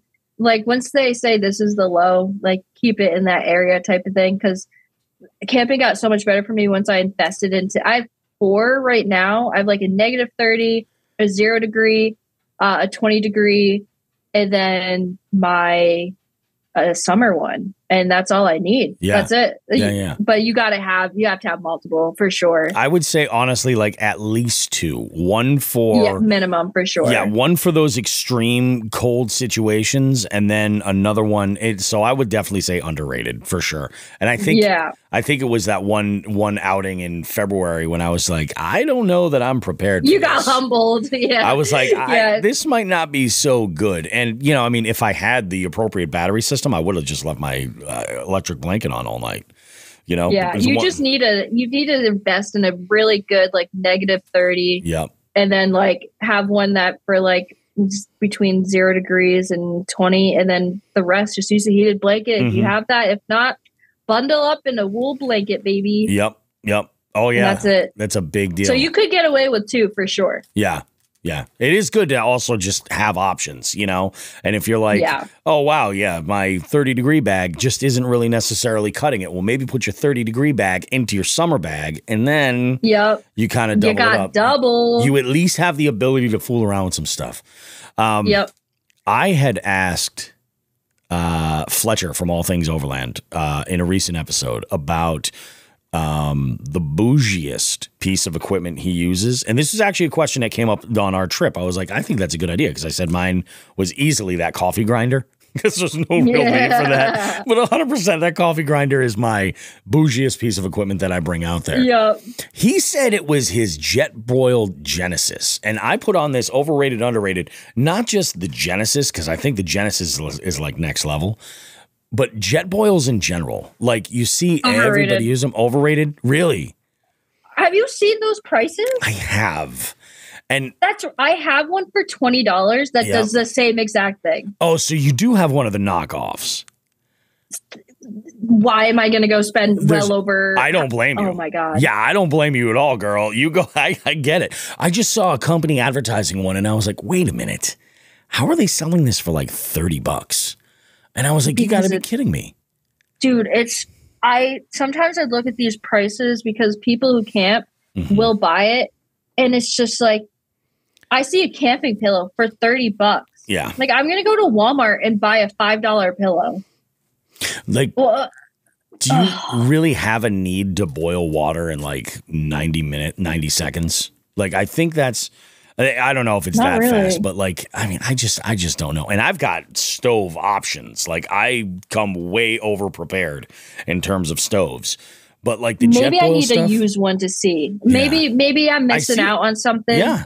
But I get turned off by overpriced shit. So I don't know. Yeah. I think I do. I think the jet boil also like you can only do so much with it. Like it's great for boiling soups, water to make coffee, soups, heating things up like that for like one serving or something. But I feel like after that, you kind of lose. It's limited. Yeah, that's the whole thing with me. Versatility is a huge thing. So like you get into the jet boil, like the Genesis, that's next level. I do see spending the money on that being worthwhile because it's modular. Yeah. You can grow with it. You can make changes. So we'll call that one overrated. I'll go overrated on that one. Now, this is a pet peeve of mine. I think this is the dumbest thing ever. 5-pound propane tanks. Not the 1 pound and not the 20, but the 5-pound propane tank. Oh, I think I'm going to say it's underrated because it is at the end of the day cheaper. So for that, I would say that I think they're obnoxious, but you can't just use one of those 1 pound propane tanks to go ice fishing. Like if I'm ice camping, that's lasted me 3-4 hours and I'm waking up freezing to death. I have to have the big one, you know? So there's so many times where I just need the bigger one. My only thing with the 5 pound ones is I look at it like this. If you're going to carry that 5 pound tank, figure out how to make it work to just carry a 20 instead. Yeah. And this is my thinking is that it is way easier to find propane that I'm just exchanging a tank for than it is to find a spot where I'm going to refill, you know? Yeah. And, you know, even if you refill your own, like you have a 100-pound tank at your house and you fill up that 5 pounder 20 times or something like that. Like, I get it. It's sort of like the best of both worlds. Like the 1 pound tanks. Is the green ones 5 pounds? No, the green ones are 1 pound. So you're asking about the 5. Are you asking about the one? Is that what I bring ice fishing? No. You've got it's all right. So the big one, Google. Like if you go to a local convenience store or a Stop and Shop near you and you get propane there, they're going to give it to you in a tank that's a 20-pound tank. But okay, so I like the 20-pound tanks. Yeah. Okay, that's what I've never even used a 5 pound. The 5 just go to a 20. That's stupid. Yeah, that's my thing. I feel like for the amount of time that you're going to use this, you get one for the year, you're probably good. You know, for the most part. Like, I think a 20-pound tank is just the way to go. The 5 pound stuff, I get that it travels nice, you know, and there's mounts, you can put them up on your roof rack and stuff like that. I get that. Yeah. But like at the same time, if you can make room for that 5 pound tank, you know, and just do the 20. Just do the 20. Because a lot of people will take that 5 pound tank and then they put it in like a bag. Like it needs a case to be in somehow. You know, which just adds to the size, you know, just get a 20, just get a 20. I love my 20. So, all right. I think we're going to go overrated on the 5 pounds. Okay. I was a little confused at first. I apologize. Yeah, no, it's all good. See, that's what we're here for. I have interesting opinions about this next one. Overrated or underrated? Recovery gear. I think most people only have recovery gear to look flashy and kind of look cool, to be honest. They're overpriced as well. I love how everything we're talking about is so overpriced. Some of it is. Dude, those like tire things that you put under your tire, I can see how that's beneficial. I just used a 2x4 last time and it worked great. And that was $3 versus 70. Just saying. I guess, can you really put overrated on safety? I don't know, dude. You tell me your opinion. I'm iffy about this. So I think it's underrated. Okay. I think it's underrated. Okay. Only because I have gotten stuck. And I was like, oh yeah, that $70 set of traction boards would have saved me $300 in towing. Yeah, that makes sense. You know, I've never used them. I've only used my 2x4, but the 2x4 was like pretty similar, dude. But like, you know, then again, like, and I did the same thing. My brain, when that happened, I was like, okay, so I got to start thinking about like, how can I be more sufficient without, you know, getting into this? And immediately the first thing I thought of was like, I got to get a winch for my 4Runner. That's what I need is a winch. And that's immediately jumping into the deep end. Like, yes, they're nice, but with the trim of my truck, in order to do that, I have to replace the bumper. That's a huge deal. You know, you're going to spend thousands. Yeah, exactly. That's a huge deal. And I mean, I'm also taking a good look at, I got stuck because I was being a moron with my kids and my wife instead of, you know, like if I was doing like a trip like we did, I'm lugging my kayak trailer with me. I'm never going to put myself in that situation because I got to get to the ramp, you know? And with my kayak, you've seen it, that thing needs a launch, you know? Like I can launch it from anywhere, but it's not easy to do. It takes a little bit of finessing. It's huge. So I definitely think that recovery gear is certainly underrated. Then you have to talk to some other folks like Joe from Logan Party of Forerunner and a couple other creators. Like it does sound like, especially if you're going around with other people, the idea of having like snatch straps or is nice, soft shackles and just having that stuff on hand should you need it is a good little backup. And then stuff like recovery boards also. Well, that's what I meant when I can't really put a price on safety. Yeah. But you can't ever be too safe. I mean, I have a first aid kit in like every corner of my freaking my truck camper. Yep, you need to. It's important. Have all of that shit. No, we'll put underrated. Yeah. We'll put underrated. Safety first, kiddos. Yeah. Wear your seatbelt. Yeah, don't take your family out into the super muddy farms and get them stuck. Don't do that. Yeah, and then don't have your daughter bully you. Exactly. After. Oh my God, brutal. 12-volt refrigerators, like the Dometics and all that. What do you feel about those? I currently have 2 sitting in my basement. Oh, you do? I do. I was sent one by a company, and I haven't had the opportunity to use it yet just because I'm waiting because it's going to fit really nice in my new camping rig. So that's where it's going to go. But I think if you're willing to spend the money for the right solar setup, it's worth it. It's worth it. I'm sick and tired of spending money on ice, which is wild that you have to pay money for ice. It makes me angry paying for ice. So honestly, if you have the money to get the right setup to power it, I say do it. I think right now people are starting to really get into it, and I can see why. I think it's underrated here. I think it's going to be really cool to have one. If you do camping like here and there, or even when I go to weekend trip, I just have a cooler. I have a nice one that I replace the ice once. But when I go on my long trips that are weeks and weeks and months long, that would be a game changer for me to have that. Because I'm not always near somewhere I can get ice either. I'm usually out in the middle of nowhere. That's the whole thing. So then it's like you're talking about, well, what can my cooler retain for ice? How long is this going to last where I'm at? What's the best way? And then now you're spending so much money on a really nice cooler, and it's like spend a couple extra $100 and just because those were 12-volt refrigerators.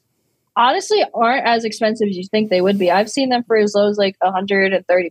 Yeah, the price point. There's options, and I've heard from a lot of people they're using all kinds of different stuff. I just feel like the refrigerator thing, it doesn't lend itself ideally for every build. Like I think your current truck build, and definitely with what I'm using, would not fit whatsoever. Exactly. It would be so inconvenient for me to have it full time right now. Yep. Yeah, but my next rig, I'm making it work. Yeah, making it work. Yeah, it's freaking bananas. All right, so we'll go underrated on the refrigerators because if you can make it work, I think that there's a price point in there not every single person needs a refrigerator freezer combo. Not everybody needs a little that. Intense. That's I get it. Some people are going out for weeks in advance and they want to keep meat and stuff frozen. I get that. That's fine. But that's a bit much. How about awnings? How do you feel about awnings? Overrated or underrated? So let's just say I've been wanting one forever, literally forever. And maybe possibly the new rig has one, and I am so excited for it. The amount of times where I just want to sit outside and enjoy the weather, but I'm too hot, it's raining or something, and I just wish I could just plop right next to my rig. Yeah, there's just been countless times. Will I use it a lot? Maybe not. Maybe I will. I don't know. But I think they're kind of underrated because there's been so many times where I'm just I just had a stupid awning. I could sit out here, I think they're a little underrated. I'm excited for my new awning. I agree with you. I think they're underrated as well. I initially, an awning was one of the first things I was considering when I was considering camping in my truck at all. I was like, oh yeah, that'll come in really handy. But again, it's like outdoor living space. It's like adding additional space, dude. And it's like if you remember when we were camping out on the Cape in December, we had wind that was like horizontal. Like it was ridiculous. Yeah. So like, I mean, but then when it lightened up a little bit later, like having an awning would have been great to just have cover over that where you're not stuck inside your truck. Because like you and I were sitting in our respective vehicles just messing around, like watching YouTube or on Instagram or whatever. Exactly. And it's like, it kind of sucks. So I definitely agree that it's a cool thing. But my thought initially was, why am I going to spend that money? I've got these Easy Up tents that I use for when in my own business. Like I already own these things. Why not use them? And I found this. I only actually ever used that. I out of the, maybe 10 times I've truck camped, like once. Like, so 10% of the time I've only used it. I think with it being attached to my new rig, I'm going to use it more than if it wasn't. You nailed it. You know? You nailed it. But, because that's the thing. I've taken it out of my truck and I've hid it underneath my truck multiple times. I'm like, yeah, maybe we'll need it, to put over the kitchen area just so nothing gets rained on or, around wherever we're going to eat or something like that. Like just so stuff doesn't get rained on. And more times than not, it's just sat out unused. Yeah, but if it was just a quick little pull out, you'd be using it. Yeah. If it was like an awning. That's the thing. It's like, I don't know. I think it's going to be a huge game changer when I get it. I feel like I'm going to use it all the fucking time, but we'll see. Does this new rig, is this just like a straight pull out awning that comes out, or is it like one of those 270-degree bat wing style that goes around the entire? Because I'm considering one of those. I'm going to be honest. I don't even know what I'm getting. This will be an adventure for everybody. I don't remember what color it is. I don't know anything that's going on. This will be an adventure for everybody, though. It'll be good. Yeah. I want to look at the document and see what I got. Yep. But then I'm like, no, because when I'm filming the video, it's going to be more like of a surprise because I genuinely don't remember what color I picked on anything. Like I have no idea what's going on. You should, when you do this video, you should definitely have somebody on hand to record the third person just to get your reaction. Oh my God, because it's going to be priceless. I know. What day of the week is the 27th? Because I think Lila might be working, so I got to take someone. I would highly, highly recommend. I think that would be well worth it. Yeah, I think I'm it's with a Friday. It's a Friday. It is highly underrated. Oh, Lila doesn't work Fridays. Oh, that's perfect. I forgot. She's got her new job coming up. Hell yeah. Perfect. There you go. My cameraman's free, yo. So I know what your answer is going to be for this one. Overrated or underrated? Campfires of any kind, either wood ones or even propane in like a burn, like a burn ban or something. Underrated. You aren't camping unless there's a fire. I camp in the city sometimes and you can't do it, sure. But if you're in an area where you can have a campfire, just do it. It is so much fun. When you walked away to take your dog to go to the bathroom, and I just stared at the fire for so long. I couldn't stop staring. It's so nice. I love a campfire. I love a campfire. I mean, when Delirious and I were up in Moosehead, we'd get up first thing in the morning and just start a fire, Purpose. Wake up, have a purpose. We're just we'll start a fire, we'll make some coffee, we'll kind of, hang out, make some breakfast. It was really, really good. And I'm with you 100%. Start or end your day. Yeah, you can start and end your camping day night with the fire. And it's just, man, I can't live without it. And the propane stuff, I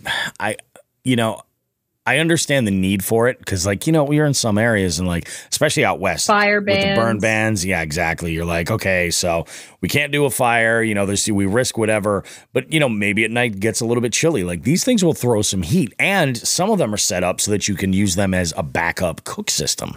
So if you're correct, oh, yeah, my stove shit the bed, or, I can't figure out how to use this white gas the right way, or whatever it is. You then can use this as a burner to cook. You can set up a grill on it or to put a skillet on it and then, actually use it as a cooking device. So I think it's a little bit on the underrated side. And let's be honest, if you're You're not going to want to use one of those with a 1 pound propane tank. No, that'll be 2 seconds. Get the 20. Just get the 20. Yes, please. Yeah, you'll do everybody a favor. And I'd like your opinion on this last one because I know you said you wrote one down. Actually, let's get to yours first. The one that you wrote down. What do you want me to say? Give my judgment to overrated or underrated? Well, I guess so. The reason why I put this down is because I don't know what my answer would be. Oh, okay. So mine, it's also kind of comparing. So you got 2 options. Which ones? I don't know how this is going to work for over and under, but cooking inside your rig or outside your rig, because some people are only limited to cooking outdoors, like outside your rig. Is that underrated, or do you rather be able to be cooked inside? Man, that's tough. I do see the appeal of being able to cook inside my rig. Now, when you say cook inside your rig, like if I didn't set up my sleep system and I were to take my stove and open up my hatch and cook there, would you consider that cooking inside your rig? Or are you talking about like fully enclosed in your rig, like sitting down? Like there's no way I could do that. I would die in a car fire. I'm telling you. Any way that you could make it work, honestly, because the first time I cooked inside my truck camper and like made it happen and like just cracked open a window, it was like a life-changing experience. I was like, this is so cool. Like I'm in bed still, but I'm cooking. So if it's doable, I think it's so underrated. Like cooking outside my rig is like, it's fun, but you can't always do that. No, definitely not. I love having the option to just lay in bed and cook in my truck camper. It really is. I'll tell you what, that like, and this is one of those situations where like maybe an awning, like a 270 would work out nice, because then you could at least have the coverage to be able to go and cook. Because it does suck. Like if it's raining, like with the way we were set up the other day. Yeah, exactly. Like that can really, really be a downer. God. You know, I don't even know if it's an option for me to like fully cook in my rig. I don't know.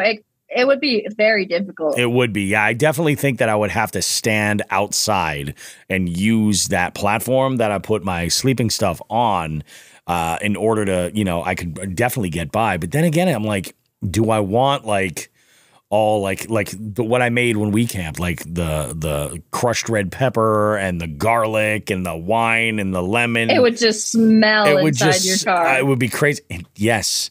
And I'm like, do I want that in there? Is that a good move? See, then now you're talking, because that happens to me all the time in my truck camper. Oh, I'm sure. Now you need a roof fan, a vent thingy. Exhaust it. Yeah. Take it all out of there. It's a lot. But if you can make it happen, it is so cool. I love doing it when I can. Oh, yeah. I can remember. This is a time where I was watching a video. I was watching one of your videos with my wife. And this is where you made like tuna salad in the truck. And I think you didn't have a can opener, Becca, if I'm not mistaken. And you just went at it like with a knife, like a woman I know what video on a you're mission. talking about. And I was just like, I remember looking at at Holly and going like, that's not going to be pleasant. Like later. It wasn't at all. But the cool thing is I don't know if it's just me, but after like 5 minutes of dealing with the scent, I just get so like, oh yeah, you get nose blind. I don't even know it's there. Absolutely. So like after like 5 minutes, I was like, well, I can't tell. What it is. So. Yeah, I'll find out tomorrow. This is it. Yeah, basically. Yeah, cooking inside your vehicle, I think, lends itself to some pretty crazy challenges. Like Crazy Quady, he's got it dialed. He's got a new truck too. Is it Quady or Quaddy? It's Quady. I've heard him say Quady before on one of his videos. My whole life's a lie. Yeah, I was like, Quaddy. Yeah, that's right. And I'm like, oh no, I think it's Quady. I think it was on one of his videos. I heard him say it, and I was like, okay, that's where we're going to go. What's his real name? I'm not sure.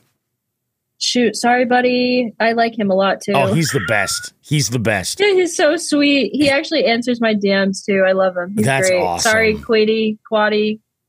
He's freaking awesome. I think, like, he's got a great system, although that truck is gone now. He's got a new truck. Yeah, is he? I haven't watched it. Is he building anything out of it? I think he is going to do a build, and good. It's an F-150. So you guys have that in common. And it's white. And it is white. Yeah, it is white. And I think it's actually a work truck as well, because I don't think it's got a carpeted interior. I think it's got like the vinyl floor interior. But he's like, that's awesome because I'm always getting mud and stuff in here. And, I love my truck for that. Yeah, that is kind of nice. So he's like, yeah, cleanup will be easy. That's sort of the big push. But yeah, he's got a new rig. He's got that van. But like most of his videos, he's cooking inside the truck, especially like winter camping. Because like when Todd and I camped in January, it wasn't super cold, but we're making like steaks and it was like, it sucked. Yeah. The wind was just cranking and we're like, what the fuck? I mean, camping in or cooking inside definitely does help. It's a game changer having the option. If you can, not all the time, I like switching it up, but I like having the options to switch it up. So. And I'm glad actually that you chose this topic because it leads into this next question. So Holly and I have differing opinions on meals for camping. She keeps telling me, no, I want to eat like camp food. And I was like, well, what constitutes camp food? Because I'm pretty sure I made camp food on the last trip I was on. And in Moosehead, I was like the chimichangas and the steak and salad and everything that we made, like all that stuff. I'm pretty sure that was camp food too. And my wife says, no, I want to do like Franks and beans and like a can of beefaroni. And I'm like, what? See, I think for her, it's the spaghetti and meatballs. Those types of meals are fun to cook backpacking camping. Yeah. But vehicle camping, I want to be cooking a steak and, like making homemade ramen, like nice and fancy. I don't know. I like being mix fancy. It up. Yeah. Just like, I think that adds also to part of the challenge. Like, can you pull off a really good home cooked meal in the elements outdoors using only a single burner or, whatever you've got. I mean, shit, I did that the entire meal. So we ate weekend on sterno cans. It was half a burner. It was crazy. So I'm like, I kind of understand where she's coming from. I'm like, I get it, like the idea, but I go, what's the fun in that? So I told her, I said, so you and I are going to start 2 separate lists. You go ahead and figure out what you want to eat and then go do the groceries for that. And I'll handle what I'm going to eat. And then we'll compare and I'll share with her if she wants. I'll share, because that's how it's going to end up being. The pasta that I made when we camped last. Fire. Dude, I wish I could eat more, but I didn't put it in the video. Anyone that's listening right now, I am so bad with spice. That's so me. Bad. I am very heavy-handed. But now, see, what's good though is that now I've got a little bit of an idea. So now I'll be like, all right, so we're gonna go a little bit lighter with the crushed red pepper. We're gonna go a little bit lighter. In fact, I got some new stuff from Heat Your Meat that is out of this freaking world. And some of it is very, very hot, but like the SPG seasoning is just straight up perfect on every level. Know what I've been putting on my food the last 2 days? I went to Aldi's. Yep. And I've had Mike's Hot Honey before, and I've just never stopped thinking about it. And there was a knockoff at Aldi's, and it was like $2, and but it says extra hot honey. Oh, I'm like, really? Shoot. But they don't have a normal, just hot honey. So I was like, I'm just going to do it. I'm going to see how I can do it. And breakfast this morning and dinner last night, I put the Mike's Hot or the knockoff, whatever, extra hot honey on it. Yep. Killed it. It's great. I'm building up my spice tolerance. Good for you. It's so good, dude. It's so good. Becca, next time we camp, let's do the Hot Ones challenge. The one at the frozen meal? No. We'll pick hot sauces and we'll do it traditionally. Think about the clickability in that video. I'm gonna do it for the people, but dude, that's gonna suck. It is gonna suck. It's gonna suck. Oh, it's gonna suck. As long as it tastes good. I like Chipotle hot sauces. You do? The green hot sauces. Can I give you a little bit? As long as they taste good. A little bit. So that's good. So Da Bomb tastes wonderful. It does. I don't know if I'm into that. And it is Chipotle base. So it's got some smokiness and some richness. but it kicks like an angry donkey. Isn't that the one that everyone flips out on? That's the one that made Shaquille O'Neal go, Kansas City, and then he ate his words. So yeah, I'm let's do yeah, that. sure, fuck it. I'm down. I will try anything once, maybe twice. Well, this will be really good. I think that is an amazing video idea. Here I am. I'm just hijacking your channel. Bobby Takeover. Bobby Roast Beef hijacks Becca's YouTube channel. Wow. I think this could be a lot of fun. Plus, I'll put some treats in there of some really, really, really good hot sauces that aren't ridiculously spicy at all. Like, my kids enjoy these. Some include flavors like pineapple, and one of them has blood orange that I'm thinking of. Pineapple is fire. Yep. I went to Aruba and got mango hot sauce, and it just says hot sauce, mild or something. That's one of the hottest hot sauces. I can't even eat it. Really? Yeah, so it's just sitting in my fridge. I'll bring it. I don't buy. Yes, yeah, bring it. That's what we'll do. We'll come up with a list. It'll be awesome. We'll plan this out. We'll do legit. What do you prefer for wings? Flats or drums? Oh, I'm not picky about that. I like to switch them up. I like both. I mean, flats are more fun because there's more meat, but you can't go wrong with the drum either. Yeah, drums are great. I think drums are a little bit easier to eat. I mean, I kind of eat flats like a wild animal, but I like there's a little trick with the flats. I like to twist out each of the bones and pull them out. And then you've just got a big old nugget. Oh, yeah. No joke. No joke. I think that could be a whole lot of fun. So, yeah, we'll plan that. That's a good little winter video, you know? Yeah, and my body's on fire, but it's cold outside, baby. There you go. You know, ice fishing. It'll be awesome. You know, you're like, wow, the bomb is really hot. We'll put a camera under the ice, just shove your head right in the hole. You'll be like, Or remember when I told you about hot stuff? It's not real. It's not really burning. It's just your brain saying like, oh, this chemical's making me feel this. Oh, that's so stupid. It is. These chemicals suck. Bullshit. Oh, it's going to be good. It's going to be good. Well, look forward to that, everyone. Yeah, it'll be a good time. You guys buckle up. Just signed up for that. Wow, that could be fun. And maybe we should. No, Hollywood never play around with that. I was going to say that could be fun. How does Lila do with spice? Better than me. Better than you. Oh, okay. Better than me. She doesn't mind it. Like, she actually likes spicy, but I wouldn't say she's has a wicked high spice tolerance, but she can hang. She can hang. There are people who they'll eat spicy stuff and it just doesn't hit them. I know. Like, I don't get that. I don't get that either. I think they're missing something. Or there's an extra something. Or they're good at acting. Yeah. That could be it. Show off. That could be it. Show off. This was awesome, Becca. We killed it. I am really excited for your new trips with this new build. I think this is going to be amazing. I say build like this. Wait till you guys see. I know what she's getting into, and I've known there's a lot of while. building required. Yeah, but I think that's also part of the fun. I agreed. That's why I liked this camper and this rig, because I was like, oh, I have this, but I can literally do the entire inside my own. So, you know, it's going to have some flair, you know, it'll be interesting. I'm psyched to see what you do with it. This will be good. I'm psyched to see what happens with the tiny house too. You know, I think that's going to be awesome.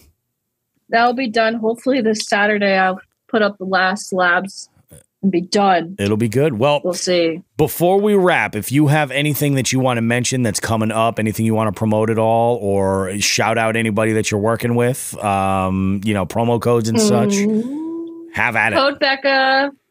Yep, code Becca, GoonSquad.com. I'll be at the New England Fishing Expo, the New Hampshire Fishing Expo, and the Connecticut Fishing Expo, and the new rig the entire full weekends, like open to close all those days. That's awesome. If you want to come see me, come hang. Go for it. It's expo season, baby. It's happening. It's all happening. I love expo. New England Fishing Expo is the best expo ever, though. So go to that one. Are you going to be going to any of the overlanding expos? Like, I know Overland East was actually just happened, But like in the future, is that kind of on your radar as well?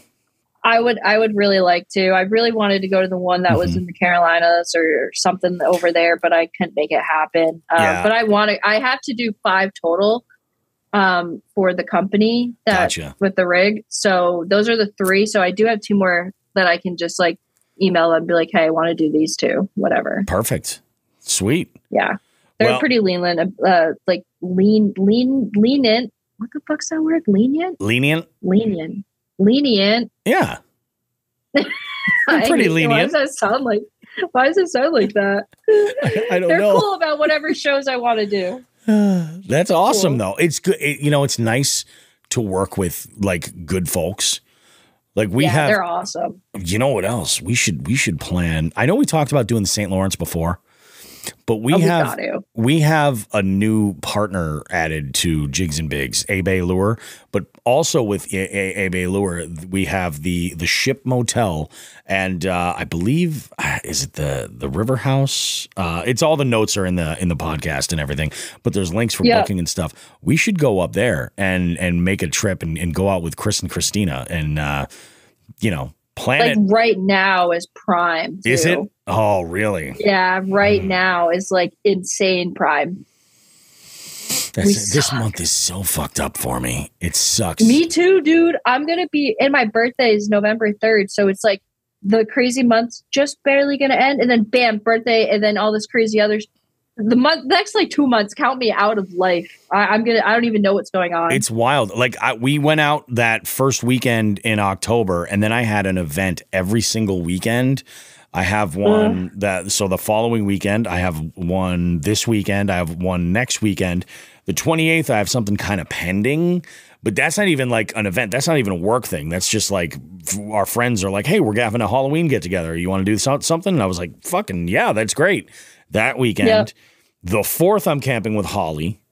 Veterans Day weekend is wide open now. That was the weekend we were going to do. We were going to do a 2-nighter, and I was like, yeah, we'll do a 2-nighter. Turns out she's got a clinical class to teach that Saturday, so that's not going to work. So, again, Hip Camp made it easy. I just went and modified the trip. Boom, we're going the weekend now previous. So we're only going to do one night. Hip Camp, we love you. We love you. Maybe I should reach out to them about a partnership. Because dude, and then tell them that I'm obsessed with them as well. Tell them I love them. They're fantastic. And, great app. Yeah, I think it's really, really kind of streamlined some stuff, especially camping off season, because like all the state parks, they're all closed right now. There's nothing that we could do. Yep. And that would be my main choice. But next summer, depending on how the weekend of the 4th goes, I'll be booking some stuff as soon as possible at some state parks to I want to like move Holly closer toward dispersed camping, Yeah. That eventually we'll get there, but it should be interesting. Oh, one way to start. I love it. Sweet, Becca. Awesome. If you have a pic that you want to use for the artwork for this show, go ahead and send it over to me, and I'll incorporate it and make it all fancy. And, salmon. Definitely that salmon. Fucking salmon. Absolutely. Oh, fucking salmon. Me getting bitch slapped. God. That was wild. That was absolutely wild. You guys make sure to follow and subscribe to Becca on all social media, but for sure on her YouTube channel. She's Fishing with Becca. And while you're there, if you're ordering any baits from Guggen at all, make sure to use code Becca and support our homegirl. She needs it. She's got truck repairs to pay for. And I was just going to say, truck's down bad. Help your girl out. Yeah, I mean, do what you got to do. You got to get some plastics or, something like that. Hey, make it all work. But this is really awesome, Becca. You're the absolute greatest. We love having you on. And, oh, by the way. Pleasure being here. We got to give you a little bit of this because you are officially we're calling it the most favorite guest on Jigs and Bigs. Yeah. Because one of your episodes, it was the episode that we recorded on the Cape. It went in all that rain and stuff. That episode is the most listened to episode of Jigs and Bigs right now. You want to know why? I think I know why.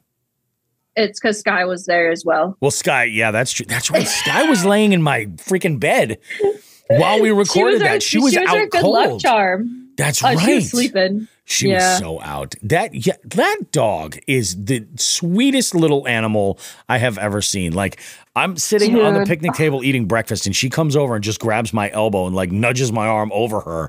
Like, so cute. She loves Bobby roast beef, as she should. Yeah. Big fan. Big fan. It's fun. It's freaking funny. And I think Hudson realizes that it was him in that video when he saw it. Really? Yeah, I think so. He's looking at the TV and he's just like, what? I think he realizes he it was looks him. like me. He's like, wow, that is a good looking dog. And what's the fat bearded guy doing there? Jesus. Yeah. He feeds me. He's a fan of you. He likes you a lot. That's good. I love Hudson. Yeah, he's a cutie, dude. He's a good pup. I can't wait to take him out. My little cuddle bug. All righty. Well, you guys we'll be back with more Jigs and Bigs right after this. We'll see you in a bit. Don't go too far.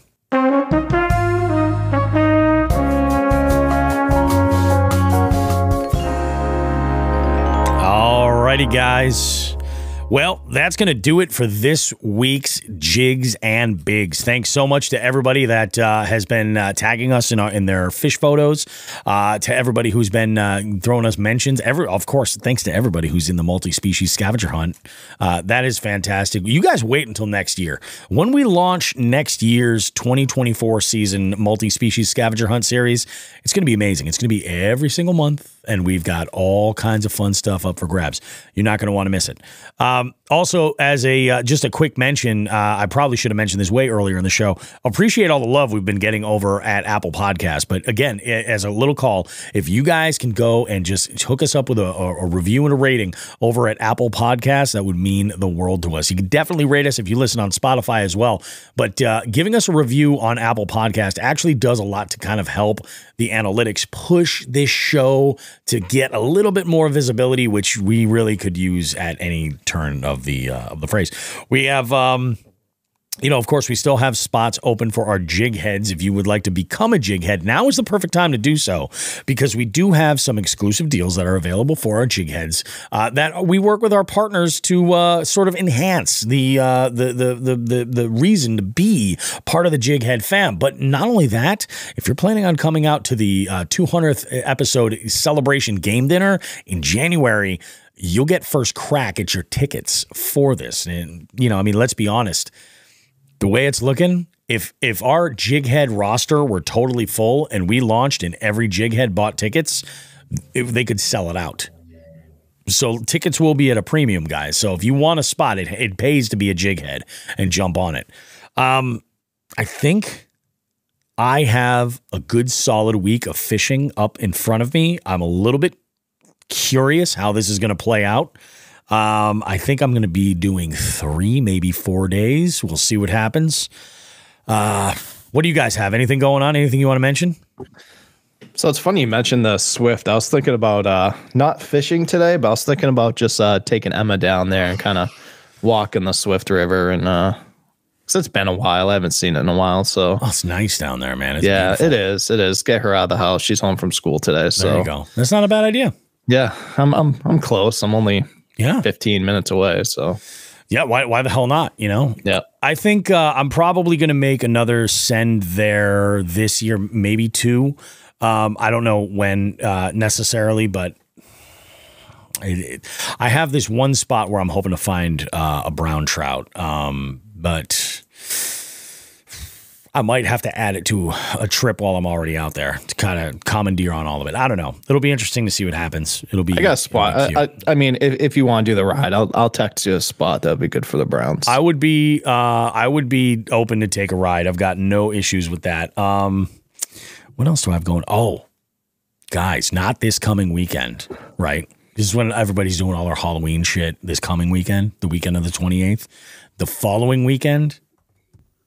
I'm taking Queen Beef camping in Vermont. Oh, boy. We'll see how it goes. We'll see how it goes. We got the brand new tent and the cots, all the sleep system. She's got her stuff dialed, and ready to go. And this could be very exciting. Who knows? Who knows what's going to happen?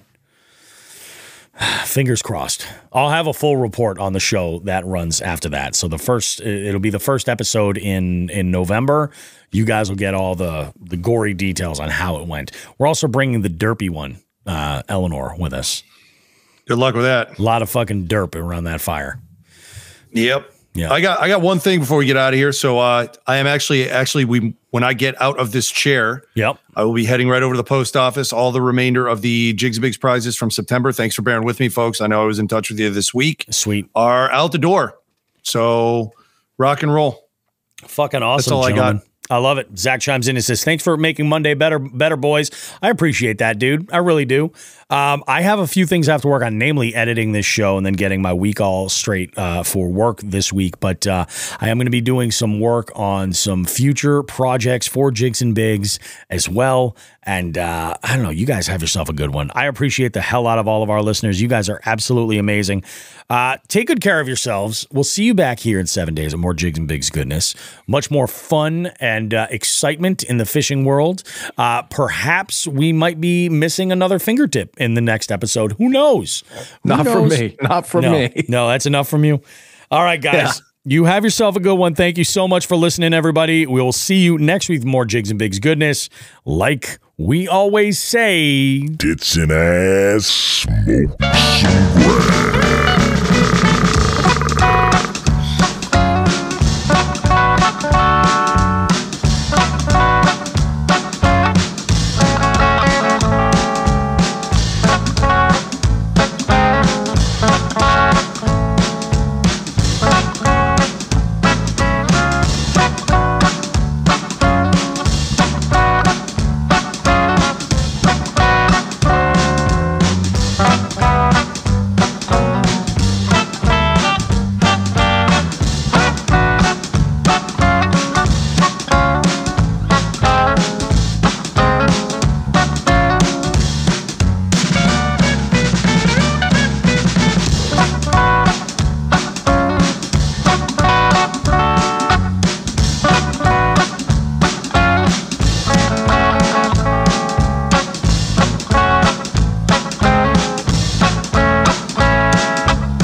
That is great.